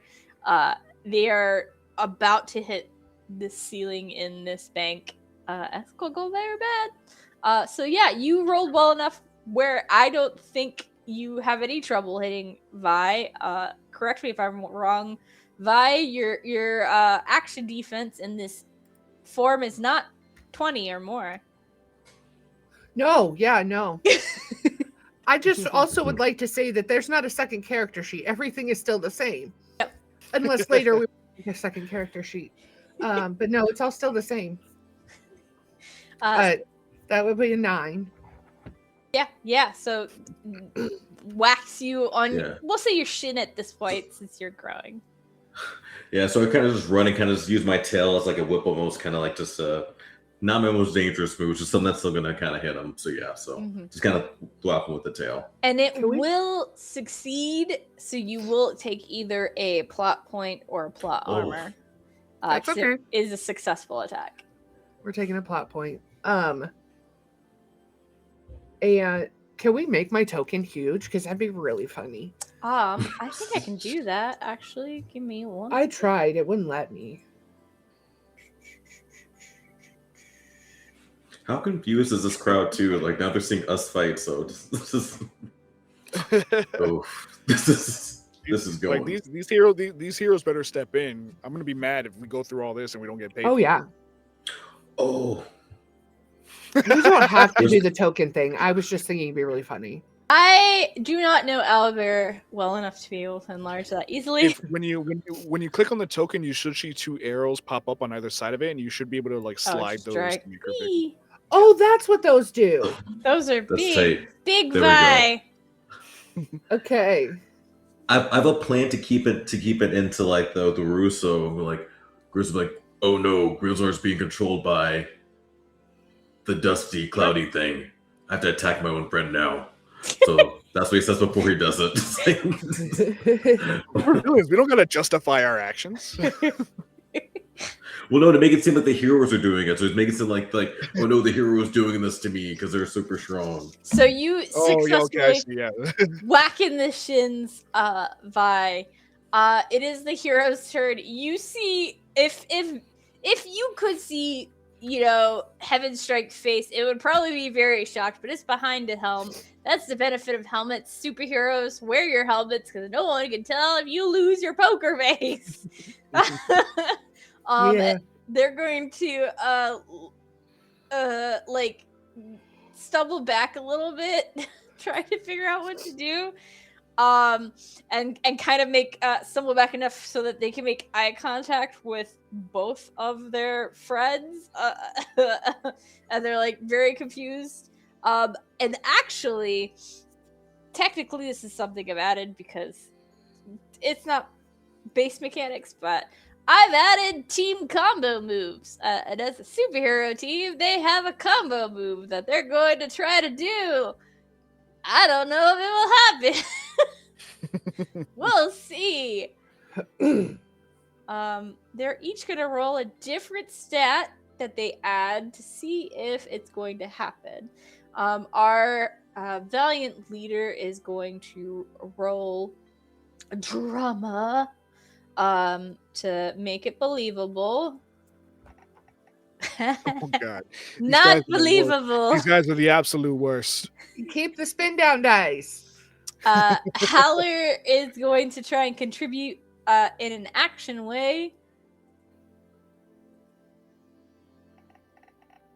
That's better. And then Collective is going to try and figure out the situation enough to best deal with this now giant raging monster. So mystery. Yeah. So 2 failures. Both of the Heaven Strike and Collective have no idea what to do. Like this does not compute for Collective. Howler, however, they rolled really well. They come bursting out of that conference room and run partially up the leg of Vi and take a swipe at you. and you're going to take damage from that. But they're the only ones that made it. So did not have trigger their team combo thing that they had because too many people failed. With that, it's Dr. Rash's turn. Oh, did I just take damage? Yeah. Okay. I am doing plot armor instead. Okay. And it's kind of going to look like he swiped, but because I'm growing, the thing when he started, I then got bigger, so the scratch is smaller. Okay. Cinematically. Dr. Rash. From what we know of Vi, like we need your tea, right? We need like the EpiPen with the stuff to bring you back to normal. You need the intern Steven, who's in the van, trying to scramble and get that pen to calm her down. So Rash is gonna start heading for the parking lot. Just call her like, Steven, we need the tea. You also know that despite Vi is not a fan of the Life Alert bracelet because she becomes mindless and can't hit it, but she also has a thing that will get Steven's attention if it's closer when you want to do anything, or you could just run out the door. We call it a code T. Well, both that gives both me and Grizlar something to do. So I think Grizlar can try to go for the bracelet while Rash will try to get Steven physically. So I'm just gonna see get as close to Steven as I can and just be like, Steven!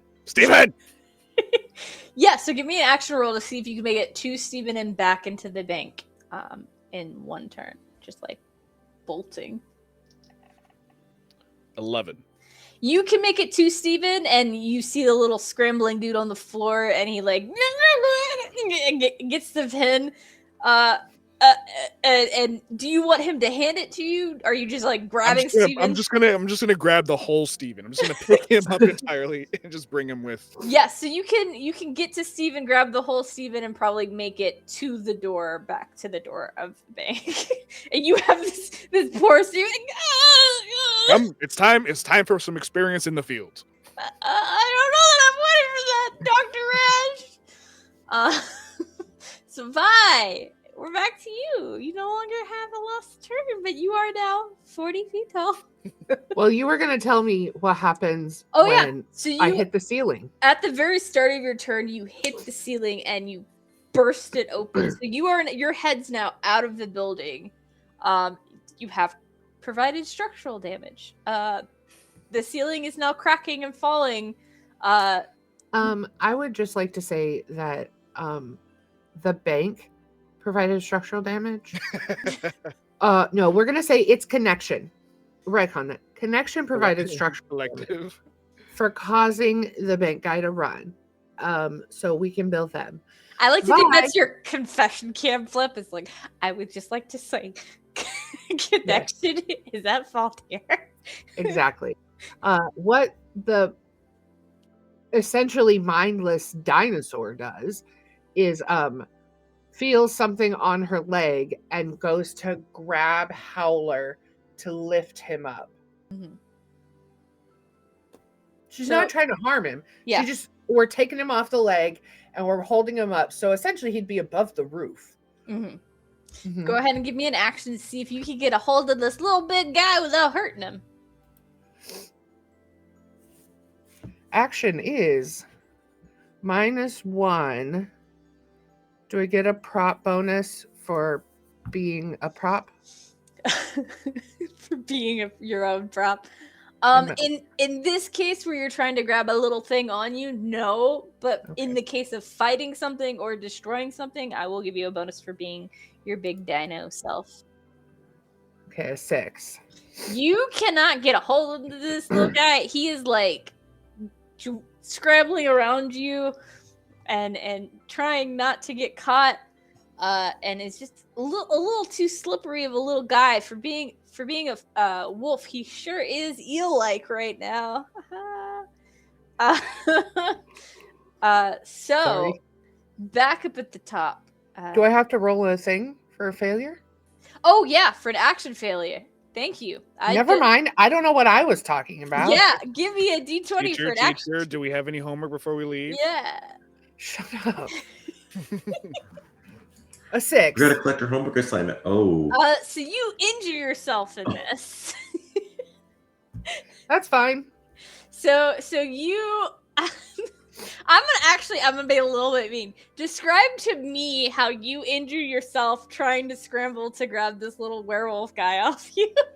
Okay, so I just burst through the roof, which means there's some damage, but my bottom half is probably a little bit wider.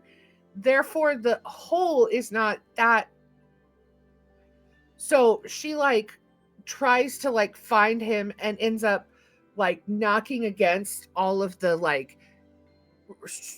steel whatever that is in the roof, because it's not really we could have said that the Fifth Third Bank is an upside down pyramid. So maybe no, it's better at the there's top. a map by the brilliant Tom Kartos. I'm not going to reinvent something else. Yeah, so I'll say you wedge yourself in there a little bit, and you kind of injure yourself and get wedged. You do skip your next turn because you are wedged, probably to the benefit of the bank. Grizlar, what would you like to do? So Violet, I guess now they have a risk that we're gonna hit that will do it. If I heard correctly, that can. Yeah. No, that will get Steven's attention. Yeah. Oh well, shoot. Okay, well, Steven's already in the building. I don't know. Yeah, it could. Oh, shoot. Could I help? Where is Steve? So how close is Steve now? Where is Steven? Is being literally overhead carried by Dr. Rash and is at the bank door. I know we're not really villains, but you're also free to just do some villain shit and just just keep stealing. You keep stealing, I can't steal anything. I'm going to, I guess, it's only action rolls. I can only steal if it's an action. I can knock down a bank thing, but it's too far behind. I'm gonna hit. I'm gonna throw the Howler off. I guess just throw him off, just to do, because that's some villain stuff. I'm gonna throw him into onto the ground. Okay. Go ahead and try to grab this scrambling werewolf man off your big buddy here.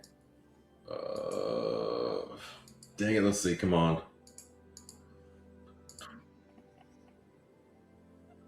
No, you try and grab. You're just a little too short. He's just a little too high up there now with Vi having grown, and you can't quite reach him. You did, however, as Vi reminded me last time, failed on an action roll. So go ahead and give me a d20.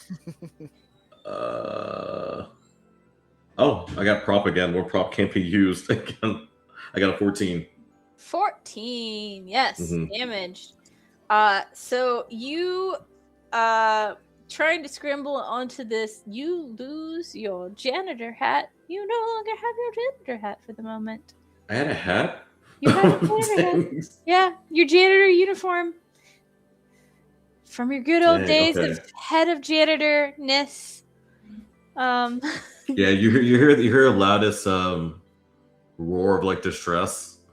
Everything like that to realize the hat's gone. So you hear the loudest just roar for that reason. Sad roar says the subtitle. Sad, yeah. Sad roar. Despondent. Cut to the confession corner.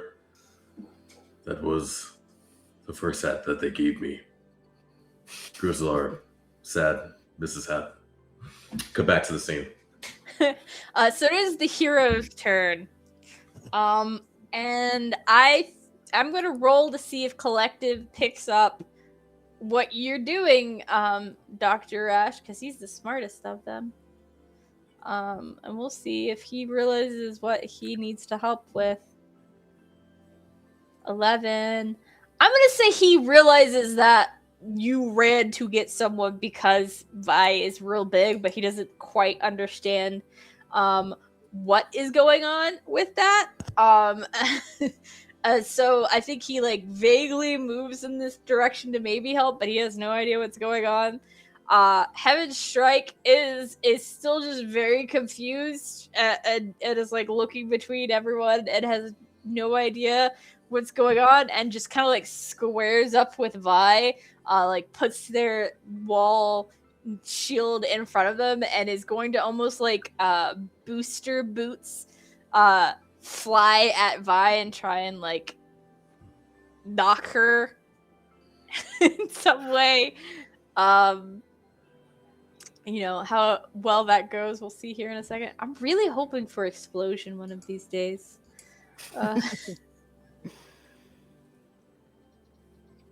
It's gonna be a 10, I'm assuming. Does that beat your action defense? Technically, yes. Okay. Would it be a 9? Yeah, it's -1. Yeah, so Yeah, no, I was looking to see the verbiage on if I had to on my any roll made against your action defense. It is May, so I am going to have it go to my action defense. Cool. So rams into you. You're going to take either a plot point or a plot armor in that regard. I am taking a plot point, and that brings me down to having 1 plot point left. So rams into you and is still like pushing a little bit, and is like you're scooting just a little bit back as they're pushing. So you're getting moved just a little bit further back. You are continuing to break the ceiling as they push you just a little further back, and they're pushing you away from where all of the bank patrons are like scrambling and running away in the opposite direction of this giant dinosaur. I feel like the part of me that's getting damaged is just like my hips, because I'm still 30 feet above the... Yeah. Well, depending on how tall the bank is. When it's a single story, it's a little different. So I think Howler is just going to jump in on this pushing you thing because he sees what Heaven Strike is doing. So he's going to try and help her. He does way better than she does with his bonus. It's 24, so I think they push you back even further. Again, you're fucking destroying the bank as they kind of like shove you out. But and that would be another point, right? Yeah. Okay, I'm taking that into plot armor. Yeah, so they're at least trying to get you away from the patrons and out of the bank, but by putting a hole in it. It's just like popped up and then. But that's on them. They're pushing. That's definitely on them. They are pushing. So. Yeah. So we're right back at the top. Grizlar. No, wait. It was just the heroes, so it's Dr. Rash. Yeah. Dr. Rash, you have Steven in the air above you. Yeah, like could we like relay race Steven? Like, could I get to Grizlar or like toss him to Grizlar so that Grizlar can like carry him all the way to Vi? Yeah, so if you want to try and just run in some and just like chuck Steven at Vi, you can. If you want to attempt to relay race with Grizlar to get Steven to Vi, you can. In one case, it would be a action roll for you to just chuck poor Steven at Vi. Because Vi's a pretty big target. It's not hard to chuck in the general direction of a 40-foot tall dinosaur. But it would just be getting Steven to Vi in a place where he could punch through. If you hand off to Grizlar, I'll just let that happen without a roll because you're not going like the full distance to get to Vi. You're just getting to Grizlar, and then Grizlar will need to make an action roll to see if he can get Steven to someplace where he can punch through on Vi. What do we think, team? Should I risk it for the biscuit, or would we get synergy if we work together? Would that benefit at all? Because if not, I'd say we risk. So for you all to have synergy and work together, Dr. Resh will have to hold his turn to get back up to the top of the order where you are, and that would mean Vi would get to go one more time before any attempt. Which like if we only relay race him to you, then Vi is going to get another turn anyways. Mm-hmm. Yeah. So should we say that I might as well go for it? Yeah, risk it. Do it. You got this. Okay. Yeah. So I'm going to toss. I'm going to get in as far as I can and toss Steven at the big dinosaur lady. Yep. Come on. We'll say this is an action roll. There you go. Ooh, That will get him at least there. So you, this poor Steven, you run in to probably the end of the carpet area, and you're just like, all right. Steven, are you familiar with the term fastball special? No, Dr. This poor all knees and elbows intern just gets chucked through the air right at the giant monster. I'm going to do a circumstantial roll because he does get to the monster and hit Vi. But I want to see if he can get his little EpiPen thing off before it's Vi's turn. Actually, I'm going to make Vi roll for this. You want to roll above a 10. You got this. I don't know. That's gonna jinx it.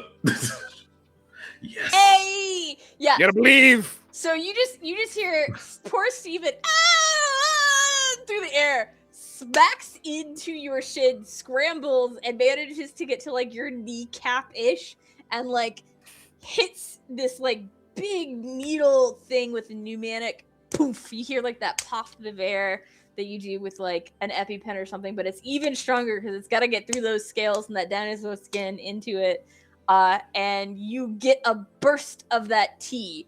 So you are now in the process of going back down to normal size. You're probably, I'll say, half the size by the start of your turn. So 20 feet tall rather than 40 feet tall. And it's your turn now, Vi.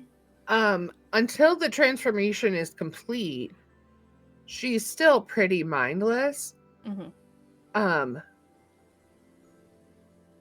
So I do think that she is gonna attempt to swipe the heroes. Okay. Go ahead and roll me action. And how much, if you get past both of their defenses, both of them will get swiped. Otherwise, one or the other. I mean, that's probably pretty good because again, -1. The backhand of doom. So you do get Heaven Strike, but you do not get Howler with that 14. And I'm just like, phew, yeah, so sending her flying. Heaven Strike slams into the wall. Howler manages to like drop to all fours almost and dodges the swipe that happens.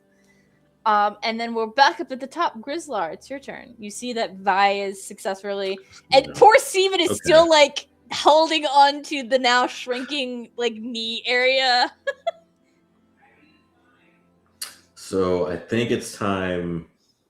I think we need to, let the heroes win. So yeah, I'm going to. Where is everybody? I'm gonna like run up here to make it look like we're doing some sort of cool acrobatic like attack and like miss or whatever and like fall like right in front of Howler. Mm-hmm. So I'm gonna like just like do like a flip and like end up missing and like landing on my back, in mock pain. Mm-hmm. If I can do that. So, you can just make a normal drama check, or I'll let you do a action roll, but you will have -2. That's fine. Because I want to hurt myself anyway, so I'm just trying to make it look like I'm getting yeah, I'll take that. So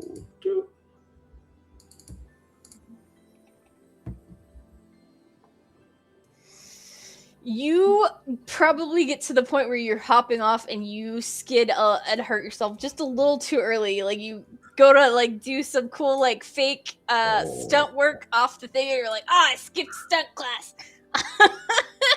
And you land right in front of the teller thing right there. You will you did fail an action roll, so you roll on the result chart, and you will also take either a plot point or a plot armor. Won't use an extra plot point, but do not roll an extra result. Okay, I got a 5. So that is a moral sin. Yeah. So you lose that extra plot. So you lose 2 plot points. And maybe it's because I hit you hit a someone person who was like, yeah, I hit a person who had already given up, and that's not the kaiju way. Like, yeah, if they give up, like you just let them go. I think you go to hop and your foot catches on that barrier on the teller counter there, and you like flip and you like hit your head and then like fall down right on the gut of one of the poor innocent bystanders. With the spine or just like front, like like with the. I don't think you're gonna kill them. But Gotcha. Perfect. Okay, so you do just okay. like knock Good. the air out of them, and it is a mortal sin or moral sin. Terrible. It is the hero's turn. I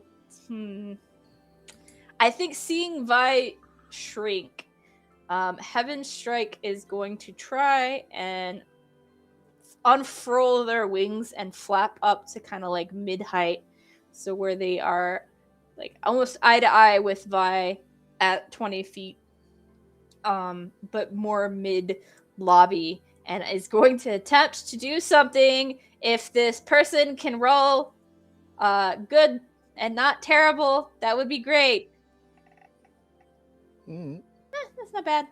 And so you see this like they flap up to this height, get to the thing, and start spinning around, and their wings come in to cover them, and then it bursts out, and this blinding white light and sparkly tinkly noises happens in this space. And I will say, as people's vision comes back to normal, you are back to that normal size. And I will give the opportunity, if you would, because it was bright. If you want to pretend to be blind or injured in some way, all of the patrons were blinded at that moment. Everyone in this bank, the cameras were blinded at the moment, so there's no knowing what happens in that moment. So you all can play that however you want to.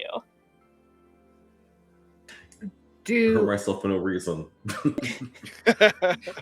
I was gonna say, do I take plot point damage? No, because they weren't attacking you directly. They were just like making it look like they're like doing something about you being at that height. It's just you happen to finish your shrinking at the end when the sparkly blinding light is gone. Yeah, I think you just hear Dr. Rash go, no, not the collective, and then thud, but it's just him kind of like pratfalling and and just going prone. Okay, give me a drama to play off that you got defeated by the collective in that flash. 15. Yeah, you play that off. You're like, even you've pratfalled like over the table, so like the vague, hazy cloud swarm that is the collective is like over you as you're like, oh no, not the collective.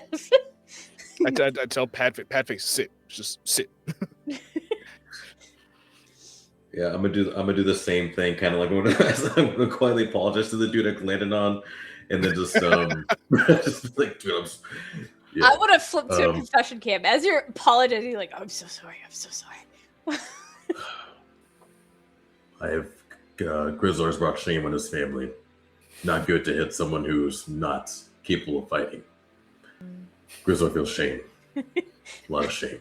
Okay, and then we're gonna flip back. Give me another drama roll to see. I can only be action. Well, okay, I'll give you the same thing. You can roll drama, or you can roll action with -2. Yeah, it's gonna have to be that. Dang it! I'm gonna hit someone else. I've made mistakes with my character sheet, but it's fine. Okay. I think this is wonderful. I think it's wonderful that you literally like can't do anything calmly. It must only be destruction. Even when he cleans, like it's with violence. But yeah, cleans with violence. Okay. Oh, yeah, you actually play it off. So how do you want to play off that Howler is the one that takes you out? So I basically just run into him. Like I jump up, like on attack, and like I hopefully let him like, come on, like now's your cue, kind of like give him a big wide opening so he can kind of like look like he's swiping me and fall back dramatically on my back.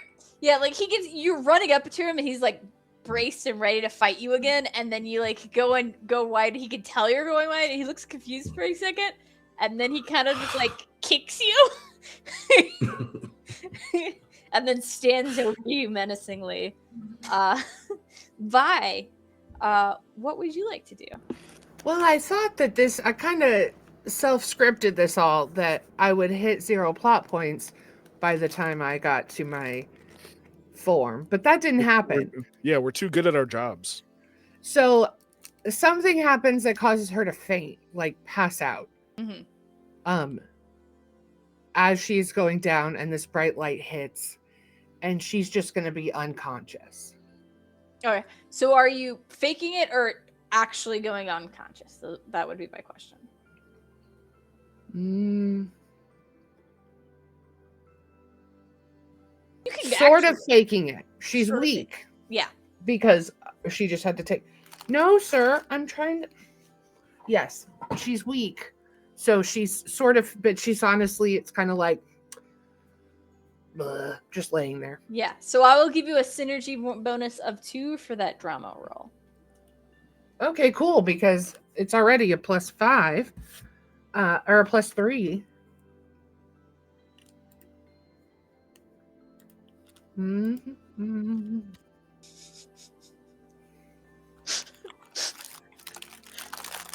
How did that happen? So I will say you dropped to the ground, but it doesn't look quite like you're passed out. It just looked like maybe from the exhaustion of the transformation you've collapsed.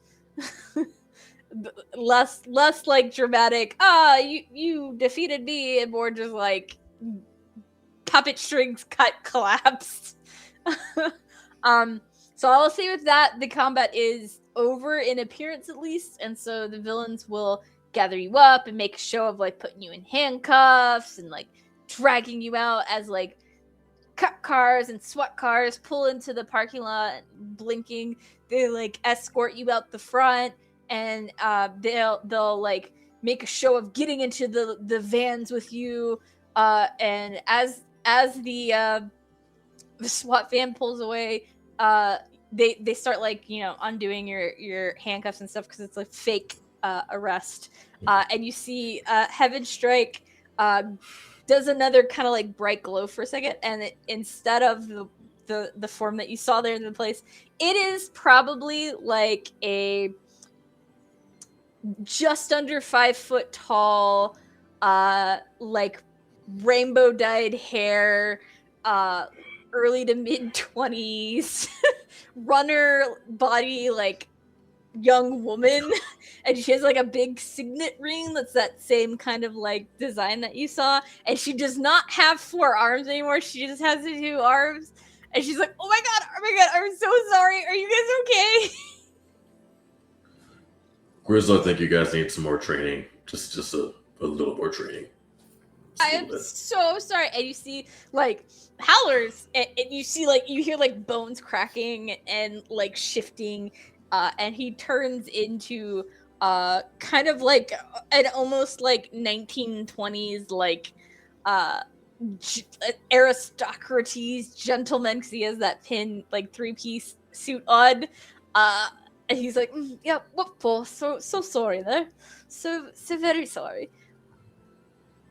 And you just hear a vague buzzing that is the collective. It's fine. Job's done at the end of the day. That's the most important thing. Am I right? Yep. And I'm gonna do a quick like 5 to 10 second confession cam reaction to that. Like, just fine. Job's done at the end of the day. So confession cam, Grizlar.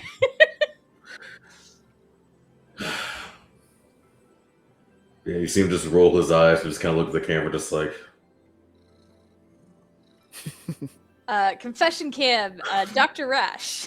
See, this is what I mean when I say that I'm too good for this. We should at least be dealing with like street level heroes. These are barely street level heroes. These kids should not have made it out of their neighborhood. Confession cam, Vi. I wonder if I can give the ring my number. And then I'll even give Steven a confession cam. Steven has a broken nose. One of his arms is in like a sling, like either something got dislocated or broken. He's got like the swelling slightly down, but not quite, of like a black eye. And he goes, never thought this was gonna be so hard. That was really scary. I really hope they move me out of rotation of being the intern on Vi soon. And with that, we will, as you all are being driven back to kind of a point to get dropped off to go back to Deathlazered, we will end the episode. We will start the next episode with that debriefing, where you explain what happened to the bank, and the structural damage that you were told not to do. We didn't. But thank you all so much for joining us for our first episode of the show. I am Kayla, just KDM Dalliance. You can follow me in the links that are getting dropped in the chat or in the show notes for my link tree. So happy to be your director today. We're going to go ahead and round to the players one last time. Nekla, let everyone know where they can find you. Hi, I'm Nekla the Druid. More importantly, this is Hank. I had to eat a quick snack because my blood sugar was doing weird, and he wanted my snack. So now he's the most important thing right now. But yeah, follow me on socials or follow Diversity Saves. Awesome. Blake, where can people find you? Hello, you can find me. Well, of course, you can find me here, so you need to watch all these other episodes. But you can also find me sometimes with Deathlazered or with the Cozy Trauma crew. Awesome. Christian, where can people find you? Hi, you can find me at Louis Kaboom on the socials. And if you want to find me doing performance stuff in person in Southwest Florida, come check out Laboratory Theater, where I will be Caius Cassius in Julius Caesar by the time this comes out in probably a month and a half. Awesome. And again, once more, thank you all so much for joining us for the episode. And we will see you in 2 weeks. Bye.